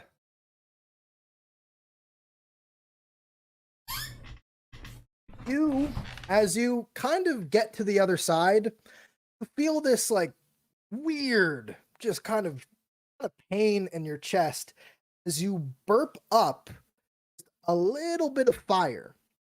For the next hour, you will have a draconic breath weapon of fire, like you are a dragonborn. Hey, welcome to the club. And you also look distinctly younger, as you have de-aged a whopping 2 years. Feel vibrant, invigorated, and a younger man. Fair enough. We all made it through. Yeah. Some of us now have tails. I'm about to piss my pants, Brill. Yeah? Yeah. Is that what you wanted to share with the class? Yeah. I think we should take a break. Oh, is that what that is? Yeah. Yeah. Pretty sure you could just ask another adult, can I please take a break? Yes, Yeah. instead of, I need to shit on the walls. That's a Take different break, kind of need. everybody. DM! I'm gonna blow! It's coming. I can't stop it. Impending doom is here upon us. Go in and out real quick, dude. Tactical nuke incoming. Break Yeah, time. we'll take a break for a good 10 minutes. Yeet. Alrighty.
put it in. I gotta drink and I gotta eat. Just do it both at the same time. Like the frosting.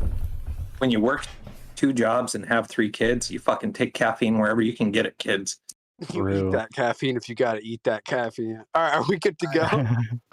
We're off break already. We came in with Brill doing that whole shove it inside thing. DM, I'm clean. The chute's clean. Let's go. I've done pissed. I'm done. live? My bladder's empty now. It's not my fault you waited an hour 45 to take a break. You know, sometimes people gotta piss. Just go, dude. We usually do a break at 30 minutes, Brill. I'm glad we're streaming. Well, yeah, This is why you should always have adult diapers on. I agree with adult. Some of us are in different time zones and need freaking sleep. We were gonna break either way. Brought to you by we had to break. Hag. We're hag hunting. Yes, Let's kill the thing. are in fact hag hunting. It seems about 50 feet away from you through the forest is a small and I'll say quaint little cottage. Cottage has what looks to be plants growing above the ceiling and over the walls. It smells like apple pie coming from one of the windows. Notice that there are twists and turns kind of leading up through the path, and most impressively so, there's a sign adorns the actual house. It says Brunhilda's welcome and enter. I'm going to huddle to in towards Jensen and towards hang on, I'm mobile. I keep Stavros. Now, this is not preferential treatment. However, if any of us are to become affected too deeply by the hag, us 3, and I point to us 3, as mages, may be the most likely to repair that ailment. So, I will cast a protection spell on the 3 of us. Are you ready? I barely know magic, dude. Yes, I would also take note. You generally... You barely know, yet you are promising. Promise me. If it's a protection, yeah, if it's a protection spell, give it to somebody a little more. Yes, I'm squishy. You get it. Well, he was given it to you. There is a place for you at the Time College. Who do you donate your enhancement to? Who shall I give it to? Larissa. Okay, come here. Bend forward so I can tap your head. Okay, like I need you. Instead of bending over, I'm gonna lift him up to me. All right, I am going. I'm basically gonna try and scoop and cuddle. As you're scooping me mid scoop, I'm like, wait. I also need Stavros's head. I need both. Yeah, take my paw. To both, I create a. I'm gonna double scoop. Here, take some kitty biscuits. Never been so happy in her life. It's just drunk and cuddling the fluffies. Stavros is making kitty biscuits. You can feel my scars on my arms as I cast Intellect Fortress at 5th level on myself, on Stavros, and on Larissa. Now, this gives you advantage on intelligence, wisdom, and charisma saving throws for the next hour, and resistance to psychic damage. You are a very attractive rabbit folk. Thank you. I try to keep my appearances as appeasing and terrifying as possible. Now, it seems that you know a lot about her, but I would just make a general note. You usually don't want to eat any food that a hag has lying around. Precisely. Do not eat that apple pie. It smells so good. Jensen, it is a good thing you are no longer intoxicated. Oh, yeah? Yeah. Do not eat that pie. Everyone, take the smell of apple pie into your nostrils now, or whatever you have to smell, olfactory. Now kill it in your mind. Now let's move forward. Easy. Better is dead. Before I move on, are we going for attack first, ask questions later policy with her, or are we how's this going out? Well, if you want to attack her, I'm getting out. Okay. I'm going to level with all you buddies. Oftentimes I get caught in a displacement and it's hard for me to think straight. However, I do have answers and solutions. However, at the same time, you must all make decisions to guide me as well. Yeah, that's For how instance. adventuring works. Let's go, please. You're really In not the having leaf- a good time, are you? No. Wait, do you have some rum? No. And then, like, I pat around for my wineskin that someone kicked away, and I no longer have my water. You no longer have that. I kicked it away. My body is a temple. I'm gonna be like patting around looking for it, and I'm gonna discover one of my shots at Granny's, and I'm gonna take a shot at Granny. Oh And, no. I'm gonna offer one up to Jensen as well, and I'm gonna like offer one and then tank one. And let me get, is that a con saving throw by any chance? Yeah, Yeah. Yeah. it is the con What are you save. doing? Oh boy. I like how we're getting ready for a fight, and Lorsh is like, "I'm gonna get blasted more." Gotta get drunk. So you know the old it's almost a tradition now. I rolled a nat one. Okay. This is Granny stock Brill. This is magically enhanced alcohol. Technically on that one, she dies. Yeah. Okay. I don't like when you said she dies. My black cat went. No way. Gave like a Klingon death howl. There's a new warrior coming to Valhalla. So this is going to be fun. So essentially, you see her kind of go, "Want some?" And you kind of hand it off as she kicks it back. And then eyes roll to the back of her head, and you see her chest forward kind of fly forward into the cottage house. The door shuts behind. God damn The it. thud. Fucking They lock. shit. Well, that was advisably a poor decision. Still holding? Am I still holding McTwits and Savros?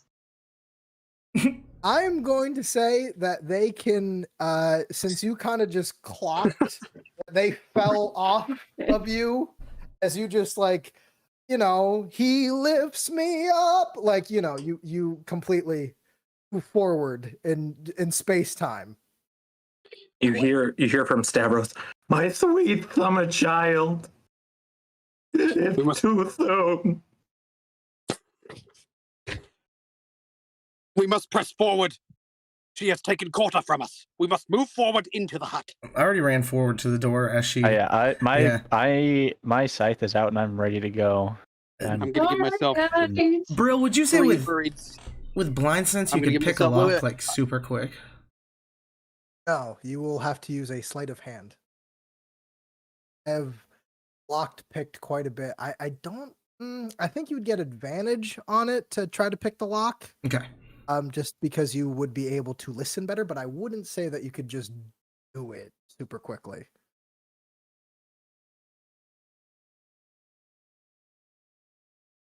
What were you saying, Bunny Man?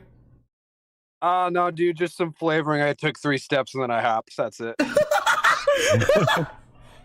Okay, I'm gonna pick the lock. God, it's time. Did you say great bunny man? Nah, I'm just hopping. I just I'm just doing the thumping. That's what I do. Or even locked. He Yeah, said they're slammed and locked.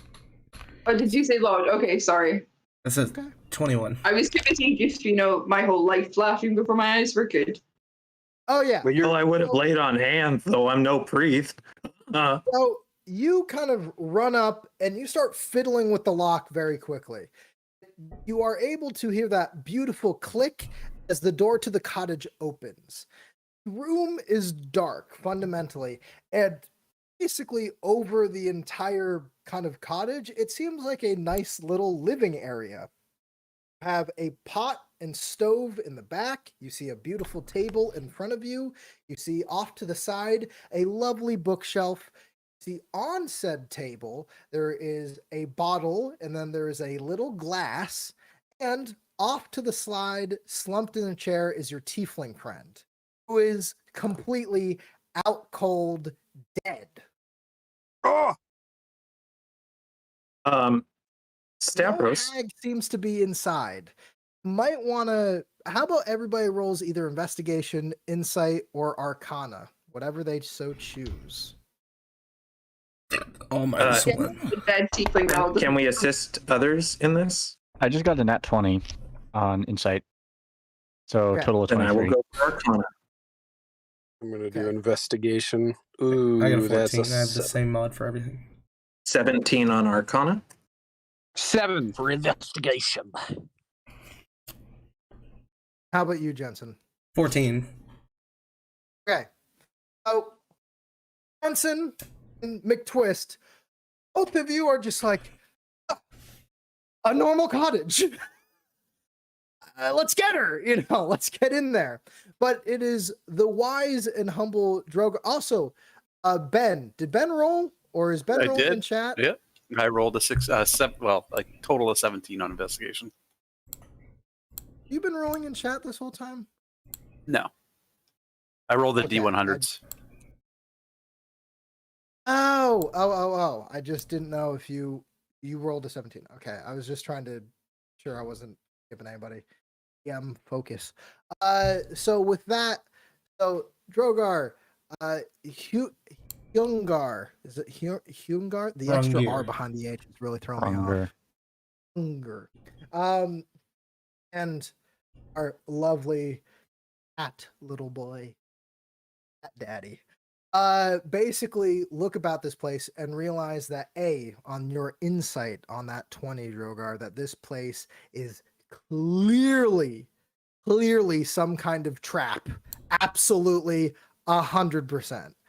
Floor kind of shifts and moves when you think you're about to step into it, and you notice that that bottle kind of off to the side on the table seems to be smoking. Just very, very faintly, but enough to realize that this place is clearly sinister.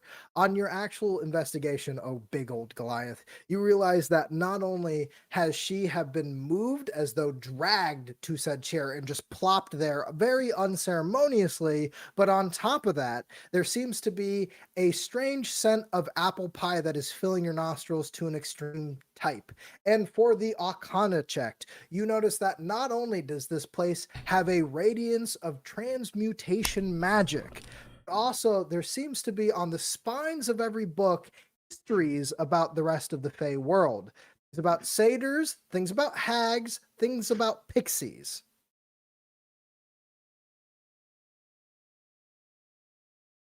It's a trap. Yes, at the top. Yo, someone still in the boot. Can you save the tiefling Hrunger? Yep. I can lay on hands, but I can't lay on hands, if you know what I mean. You can lay on pause. What's the distance between her and the front door? About 10 feet.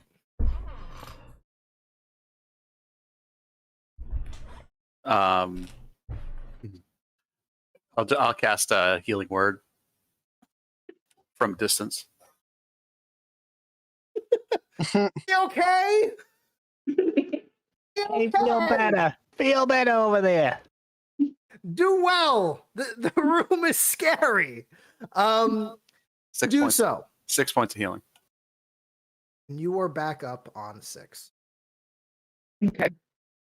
You kind of awaken in the chair, kind of dazed and groggy, seemingly a bit hungover, frankly, from what has just transpired. Kind of look over to your left. Please roll a wisdom saving throw, OT. I get advantage on wisdoms? Don't know because it's bunny boy. Bunny boy. Bunny boy. Sorry, what's that? Advantage because you're a good man. Advantage. An unnatural 20. There you go. Nice. You resist the immediate pull of the actual bottle on the table. You feel kind of this writhing in you to go, ooh, another drink. That would be nice. And you're like, wait, I'm in a hag's cottage. Absolutely not. Am I able to pick it up and smash it? You are able to walk over to the table. You actually approach the table. Behind the table, you see a faint shimmering. You see the kind of outline, silhouette, if you will, of an elderly crone. He looks I'm at gonna you pick up wide-eyed. the bottle. Sorry. He looks up at you wide-eyed as you kind of approach the table, and she goes, "Ah, you have drank, but stopped your temptation to drink. Very interesting.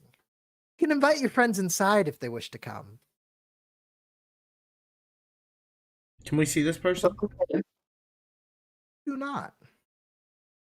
I'm gonna turn and go, hey guys, come meet my new friend, and start like pointing like towards where the hag is. And as I'm doing that behind me, I'm gonna try and grab the bottle like almost sneakily. So I'm trying to do it quick and so that she isn't expecting it. I'm gonna try and pick up the bottle and launch it at her. Okay. So at this kind of, she seems almost translucent, Bo. By the way, you don't know if it's actually going to connect or not. Just FYI. So as she's doing that, Stavros is going to leave it over to the others. Go, I think she's lost her mind. Yeah. This is it. We When must you are go the in. expert. So I'm gonna be like, yeah, come meet the new friend. I think she said her name's Brunhilde, and like launch the bottle at the face. All right. Very quick. Please roll a strength. Do the rest of you try to charge in as your friend seemingly picked up a bottle and is throwing it into nothing. Yeah, I 17. already walked in there. Yeah. All right. You say? 17. You basically chuck it, and exactly where her face would be, it flies through and cracks open on the other wall. When it hits the wall, you see just this acid pouring over the entire wall face. You're like, I was going to drink that, and that's not good. As all of you enter, you get this strange sense of dread. As behind the table, this silvery image of the hag continues to sit there, now apparent to the From rest of yesterday, you. babe. Huh? Wait, this is from yesterday. Oh, sorry. Batman. Love you, but Basic. it's okay. I was gonna say you said this overwhelming dread, and then Batman took me out. Yeah, no, he's He good knows at what's sorrowful happening. moments. Right. Death and terror happens, Batman wails. Mm-hmm. Batman the kitty cat. As you guys all approach, you do actually see the shimmering little kind of creation of the hag. Ah. Little hair, come and play with me. How far did you come this time? Not far enough. I would walk 600 miles. And I would walk 600 more to see you dead. Well, I have done nothing. Nothing wrong at all. I have simply sat in my forest and enjoyed my time. Thank you very much. I have done nothing to do anything to anybody at all. You're welcome. There was a Burning Man came into town. And? From you, said you had his brothers in a basement.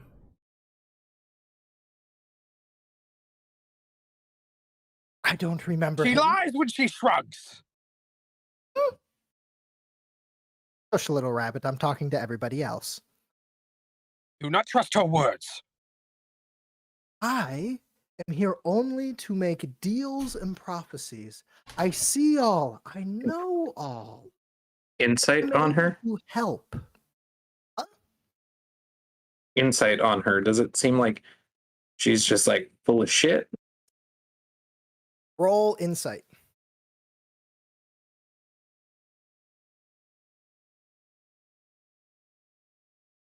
$19. She does seem to have powerful magical ability. Hags of lore are known for making powerful deals. However, do not get the sense that she is, how should I put it, necessarily malevolent. She clearly has malicious intent. And she seems to have a very sinister smile about her. But she does also appear to be pretty frail looking, except she is in this silvery form. Not anything direct, mind you. All I wish to say is I wish to make some deals. I've come far away through many lands, brought to you by the interesting little elf. I was hoping I could make deals as well. Do you wish for? What do you need? Items, glory, wishes? A podiatrist. Podiatrist. Does anybody have any good recommendations? I could use like an Advil. You kind of get this strange kind of feeling kind of returning to your head slowly. Slightest biz of buzz kind of forms and then passes. She looks over to you. You want to be loaded for the rest of your life in a blind, full, and deep high. I can deliver that to you. That's not what I want. I want to go back to normal. I want to save this guy's brothers. Where's the fuck's the basement? You can roll investigation, try to hunt for this basement. Okay. I don't know if he said they're in the basement. He said she's got my brothers in a basement. There's the basement. I got a 9. I think I said she killed my brother. It's in the box. My brother epochs ago. You I'm said looking that around the too. I'm looking burning around guy too. said. Yeah. I'm looking around as well. What did you roll? 9. I got an 18. Okay, and what did you, Jensen? 9. All right. You do not notice any particular way into a basement. However, it is you, O Dragar, that you notice underneath the table that you are actually all talking over. There is a small rug. You imagine to see a little bit of a lift in said rug. Imagine that is actually a hatch downstairs. I Alrighty. only wish to live in my sweet little cottage, help out whomever may come near my way. I also tend to like to drink if anybody would like to.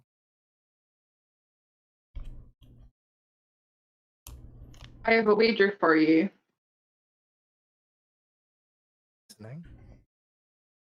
So, we don't want you here. But if we can, I would like to do this non-violently. If you can beat me at a game of dice, you get to say, we will all make a wish, we'll all make a deal with you. You lose, you must leave forever.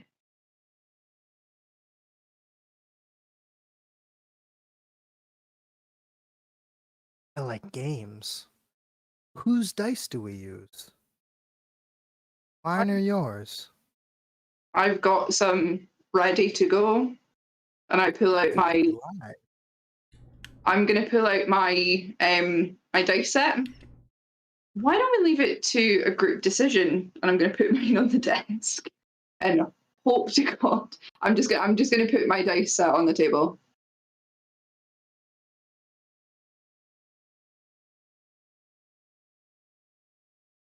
Little Rabbit, are you happy with your friends playing games with me? He's clenching his fists, and if the curse were not here right now, he certainly would have opened fire on this hag. But he is also awaiting the responses of the party, particularly. What game of dice do you wish to play? Simply who rolls the higher number? Fire's dice. Do you wish? I can give you the location of a man named Chris.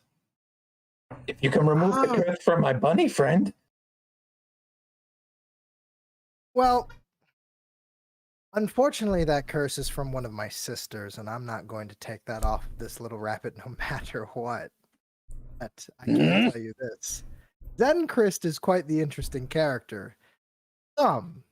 Very dumb. Trying to open portals to the Feywild to get back home. Tried to speak to me. Did not work out well.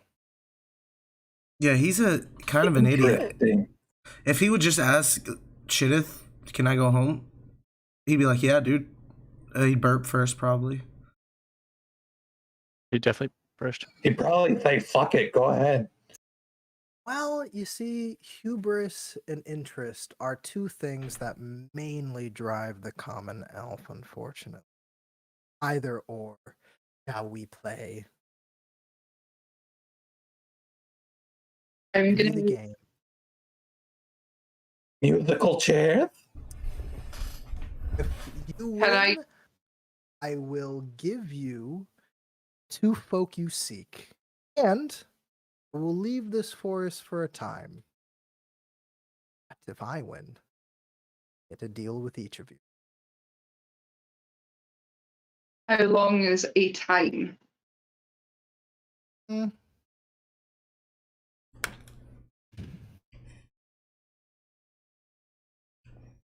a year sound like? Like shit. Ruggy Duck Ducky do more than a year. I'm gonna look at What McTwist. that is. I'm gonna look to McTwist. You specify the time. The time of the deal you wish to take, how long it lasts. How long she will leave.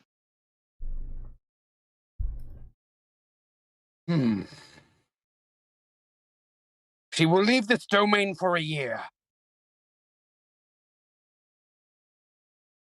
I'm gonna turn back to Brynhilde and go, can I have a minute to consult with my companions, and we will come back to you with which game we are going to be playing. Yes, and please go outside. Take your time. I'll be baking. See her image start to fade away as the door from the front of the cottage slightly opens ajar. I'm gonna walk outside and try and like huddle. Right, group huddle, everybody. Group huddle. Got a cat and a rabbit in the middle of it. Yeah, the cat's just kind of circling around, looking up at everyone. So I don't know about any of you guys, but all of the screams do not trust at all. If anything. This is her realm or whatever. Your dice aren't good. Yeah. Yeah, Like, playing a dice game is not going to do anything about this. I know, like, yeah, they're not exactly fair dice. But She's gonna use them too.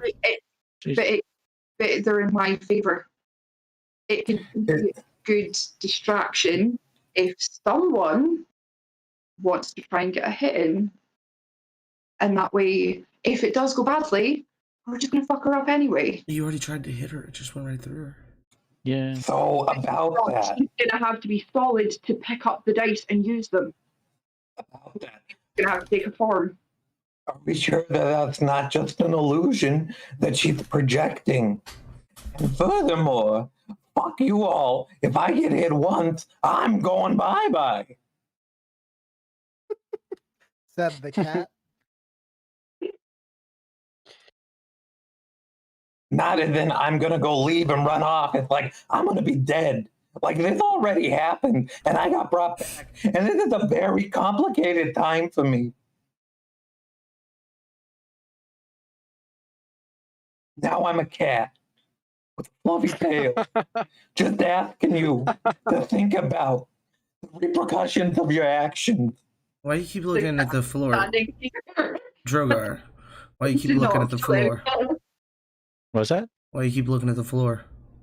Oh, yeah, there's a trapdoor or something. There's that table that we were at. There was like a rug thing under it, and it looked like there was a definite unevenness in the floor. So I'm thinking if there's any basement or anything she has people locked up in, it.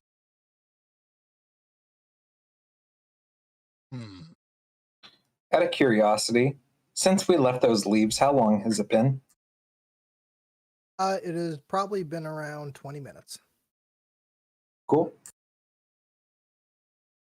Are you just ticking down the how long am I a cat? Yeah, I don't want to be standing on somebody's shoulder and turn back into a half elf or like be in a compromising position. I'll just be Yoda carrying you. You'll be like my mobile artillery, just firing spells during the battle and just. Oh, rising position. If we're gonna like turn back, if you're like giving yourself a bath. Are Exactly. you able to still like cast spells and stuff while polymorph like that? It's a true polymorph. Yes. Hell yeah. Ah, interesting. Okay.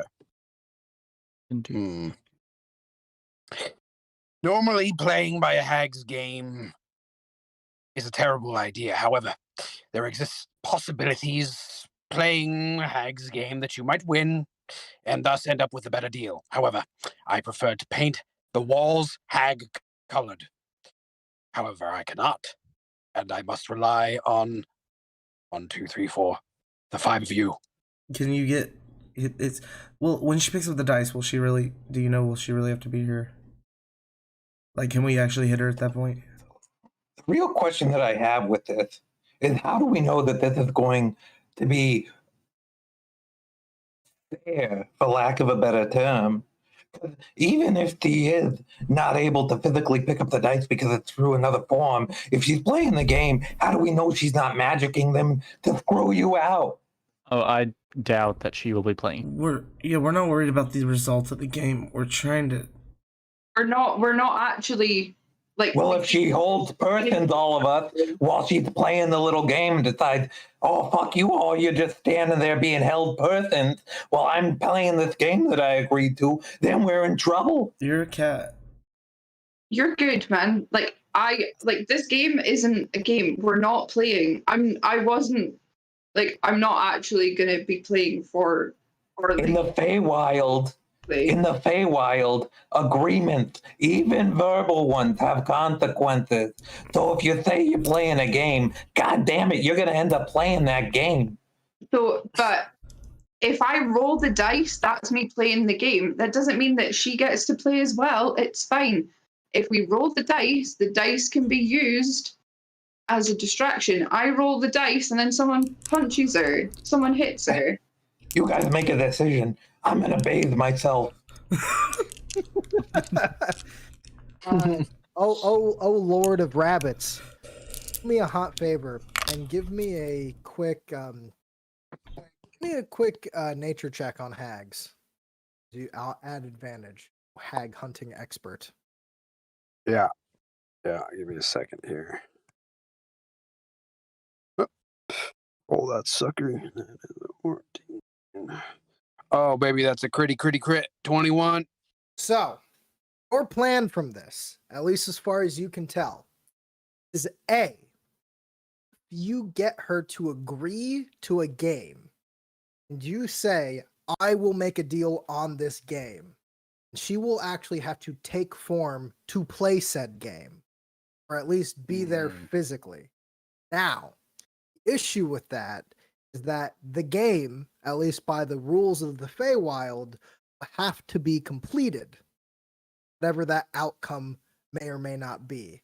However, if you were to say, I don't know, try to kill her in the middle of the game, then something bad will probably happen just by the nature of the Feywild. However, she will still be dead if you are able to kill her.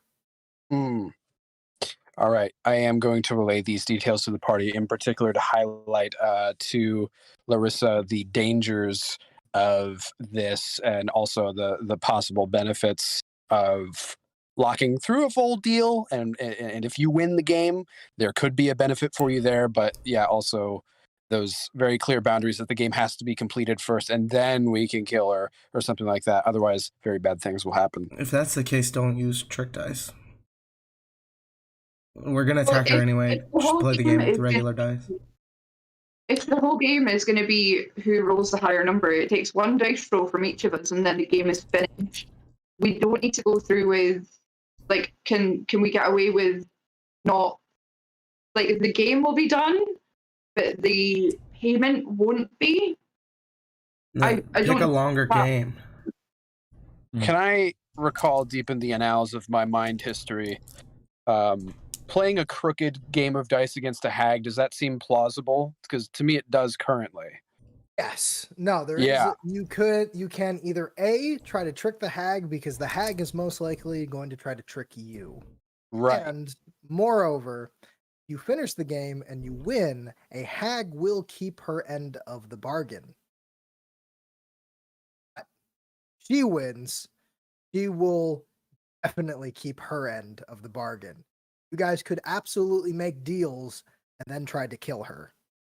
Okay, so the other part of that is that it's very likely that she could give us the 2 people that she promises us and then kill us before she leaves. Because there was nothing in that agreement about our safety. Oh, you haven't actually shaken on any I haven't deal shaken on it yet. So if you want to, at least I'll also let the rabbit say, shaking on deals is what decides deals. Right. So we can kind of be more specific on our vocabulary with the deal, as in we Exactly. We want to outline those terms. Yeah. We get to leave with the 2 brothers unharmed from her abode, and she leaves for a century. I up the ante to a century, not a year, a century. So am I attacking her? I'll give you a little wink when you're to hit her. All right. And I will be there for you when you hit her. Really hard. Oh, it'll be hard. Well, I will hit her very. Do not worry. And you as well. I mean, I could once we're doing this whole hitting thing, I could turn into Hellhound and just bite her. Yeah, well, Well, we're options. All right. Okay. So, is there a plan? Do you have your verbiage set? Has the huddle been broken? Do we get a break? I don't need to pee. Yeah. I'm kidding. No, a break as in like break the huddle, not. Okay. We're break happy. No, I'm like, I'm sorry, sports terminology. I apologize. It's what I get for playing with nerds. It's okay. I'm just cleaning my fell. You are Mad Hatter. So with that, you have your verbiage set and you are ready to go back into the hut, I assume. On return and entry, you notice that the hag is now basically behind the table in seems to be still a shimmering form, but a form in which that is more depictant of a hag. First, what you saw was more of an elderly crone. Now you've noticed that her skin is a strange greenish, greenish. Her nose has elongated, her teeth has sharpened, and her hair has draped over herself in a very ugly fashion. I'm going to need everybody on sight of this shimmering aura to please roll a wisdom saving throw. So, whoever has Intellect Fortress, that's Larissa, me, and Stavros, you get advantage on this. 18. Oh yeah, boys. 21. 20. Dead. Dirty 22. 17. That's Beat that 12 save. that's a 14. Oh no, Rabbit! Rabbit. So all of you enter in, and she's intimidating. You notice the only one that actually seems terrified, and it might just be the nature of knowing what a hag is. You see your one little rabbit friend get a bit frightened. You have the frightened condition for the next hour, my friend. Hello again, little rabbit. You decide what game you wish to play and what deals you wish to make.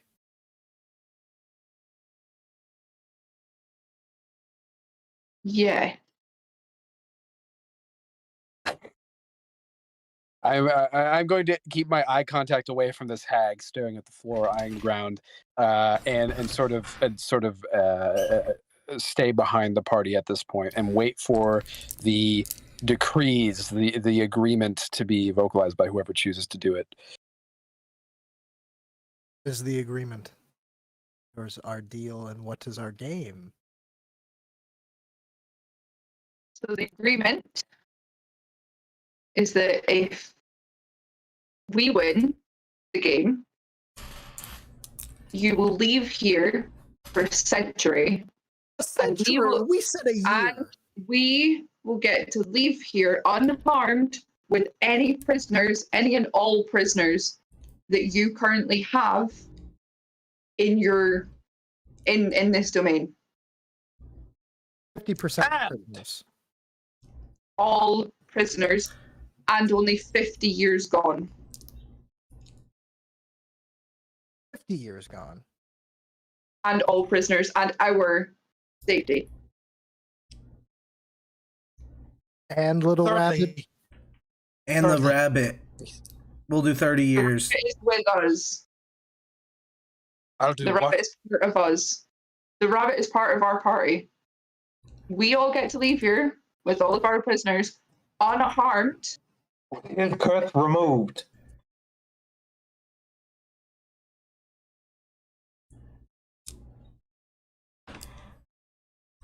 I win. You can have me. No. I want you to plant all inside your sweet little dome. She pulls out this little bag of beans. She just simply drops it on the counter. That's it. I win. We'll plant these all inside your precious little dome. Have a deal. I kind of look to the others for like confirmation as well. Are you sure they call me daddy? Yeah, no, do it. Do it. Do it. Yes, do it. Yes, and I shake on it. She holds out her hand and it tightens around you. A physical form manifests. She kind of holds herself back on the table and leans. You notice that her clothes now are more actual and visual. Around her neck, see tiny fingers wrapped around in a necklace. And a little kind of waist area, like kind of on her waist, see a pocket that looks like a human face. Mm-hmm. The game's best set 5 out of 7 though. No, I'm gonna like lean towards Jets and go, no, we want a shorter, because a shorter game means we get to hit her quicker. What do you mean? No. All we need to finish the game, and if then the we can hit game her. finishes, we're fucked. We can't. No, the game has to go to completion, or the Feywild will fuck us up. No, she's dead.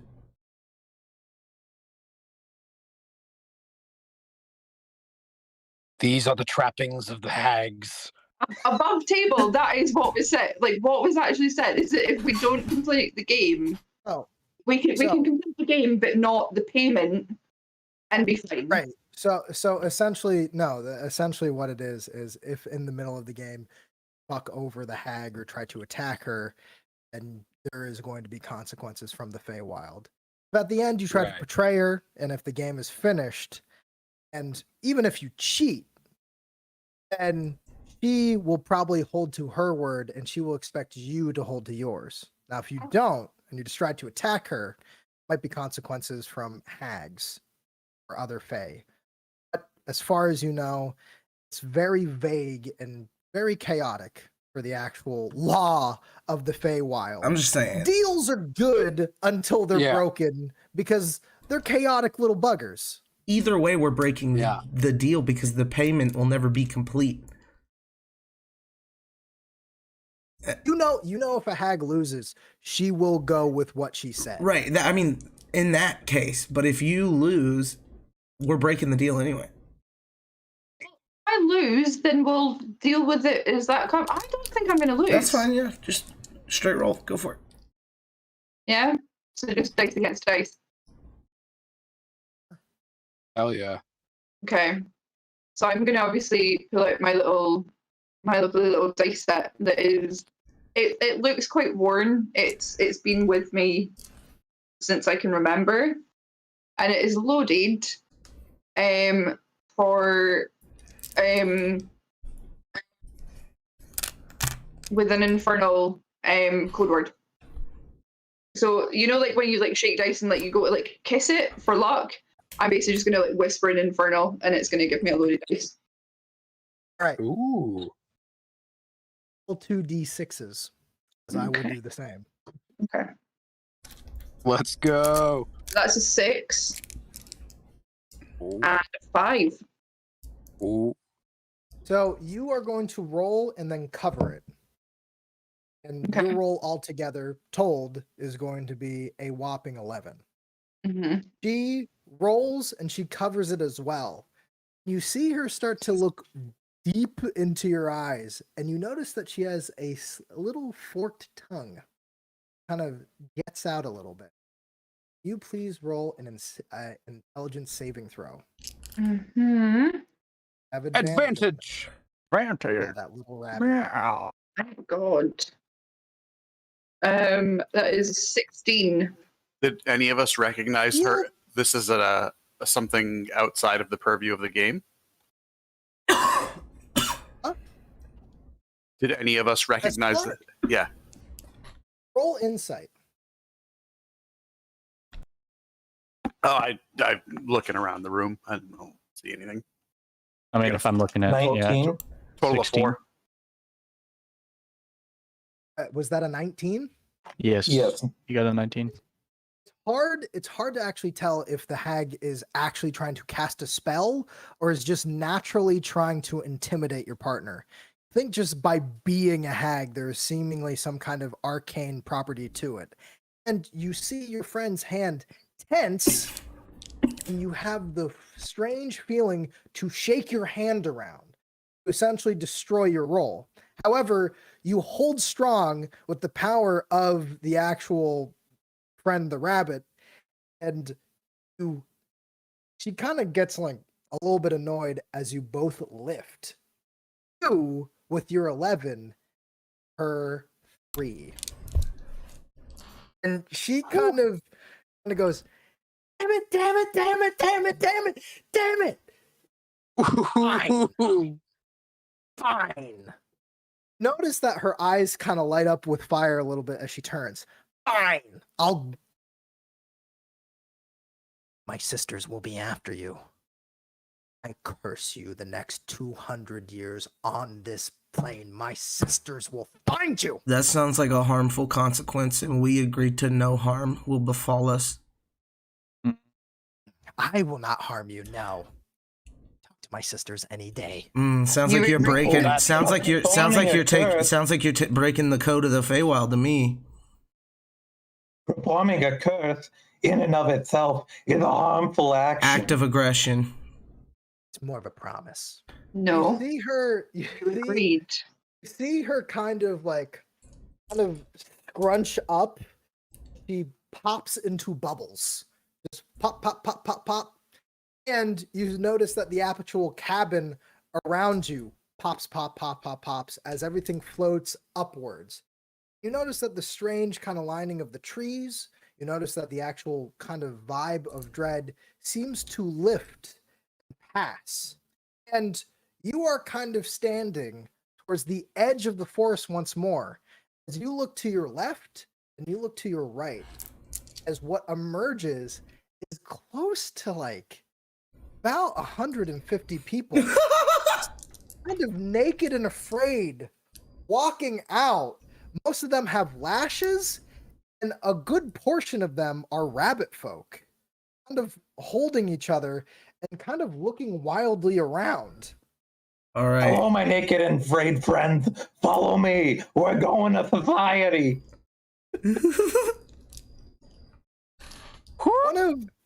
One of the actual rabbit folk, this big barrel-chested, just jacked rabbit folk, who's about 6 foot, towering over your 3 foot friend, kind of walks up naked.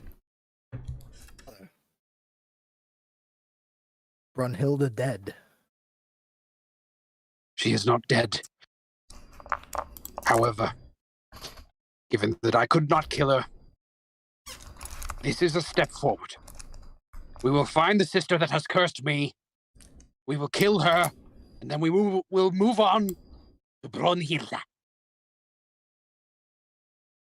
Oh. Forgive me, brother, but I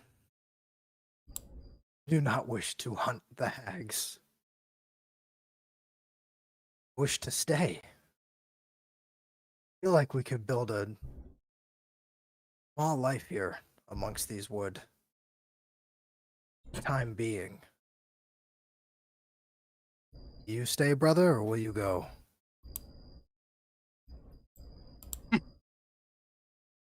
You know I would love to stay. But my path is clear. I must pursue her. Thank you.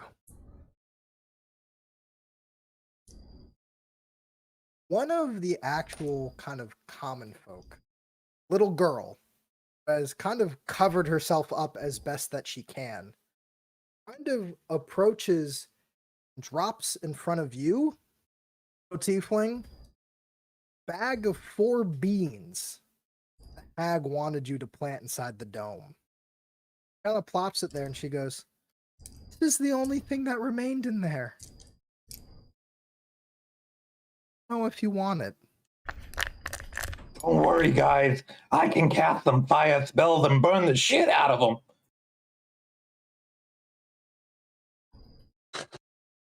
We don't know what they're gonna do if they're like attacked. Well, better here than in the dome.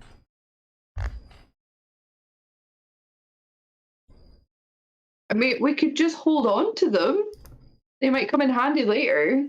Yeah, but what if they fall out of our pockets and into the soil and some water goes because it's a rainy day and they start growing and shit goes bad? We're just gonna kind of like, no, you know when you try and like grab a cat to like stop it biting you? I'm gonna do that and go, I have a bag of holding. I'll keep it nice and safe.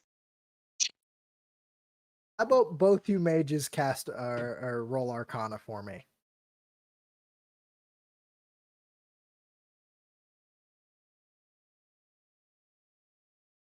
$25. How about Am you? I doing it too, or? I assume the warlock would like to. Oh, sorry. Good. What was I rolling? Sorry, Arcana. Yeah. Yes. 14. So, as while you're not quite sure, our little cat friend immediately recognizes them from his kind of ranting and ravings about burning them. Inside are 4 little beans. This is a chaotic magic item known as a bag. Famous Ooh. for doing strange and odd things. Plant them. Oh. Now, a wrap up. As you see the kind of rabbit folk go about and the common folk kind of some entering the dome, many of the rabbit folk kind of staying behind in the tree line to avoid just, their own shame. Entering back into the town is the guard, who immediately offer you all a whopping 100 gold for your trouble. As many of the townsfolk that were missing, people had forgot were missing in the first place. Nobody was really sure who was missing and weren't until they arrived back. Seems like she had been snatching people for quite a long time. Maybe not in these woods, but in others. Just give my gold to the missing people. Huh? Give my gold to the people who are missing. They got to rebuild their lives. Yeah. It's true. Notice that many of the rabbit folk seem to hang back, especially towards the woodline. But they are extremely grateful. And they are honorable to the point where many of them offer you their services. But all you ever need them, if all you ever are going out on an adventure and need a person, a strong mercenary stat block who happens to be a rabbit folk, it's likely one of them will be your kind helper, as they give you the mark of the paw. They press their hand into ink and berry and press it onto your little kind of forearm right here. You are to show them this mark. You are an honorable member of the Rabbit Clan. May I be the one to initiate that for this party? Absolutely. Okay. I am going to do that in closing for myself as well. I go, given my time constraints, I do not know how long I will be here. Be it a week, an hour, a day, or a month. If I do not see you again, these are my gifts to you. To Larissa, I go, thank you for the risks you've taken. And to Stavros, I go, you have a beautiful mind, Daddy. And to Jensen, I go, enroll in Time College.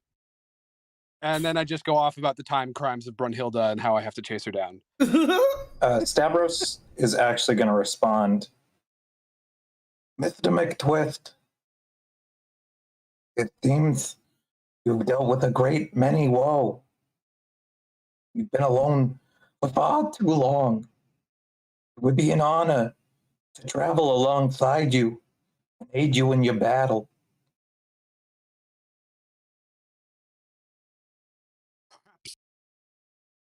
Under parabolic time constraints, that may be possible once again. I may be in your orbit once again, and you all may be in mine. But for now, I must tend to my people until it is my time to leave. Hey, Hieronymus. Hieronymus, call me McTwist. There's still time. I walk away. Blow a little kiss And with to that, we end. Woo. I appreciate it. I had fun. Stavros has no people.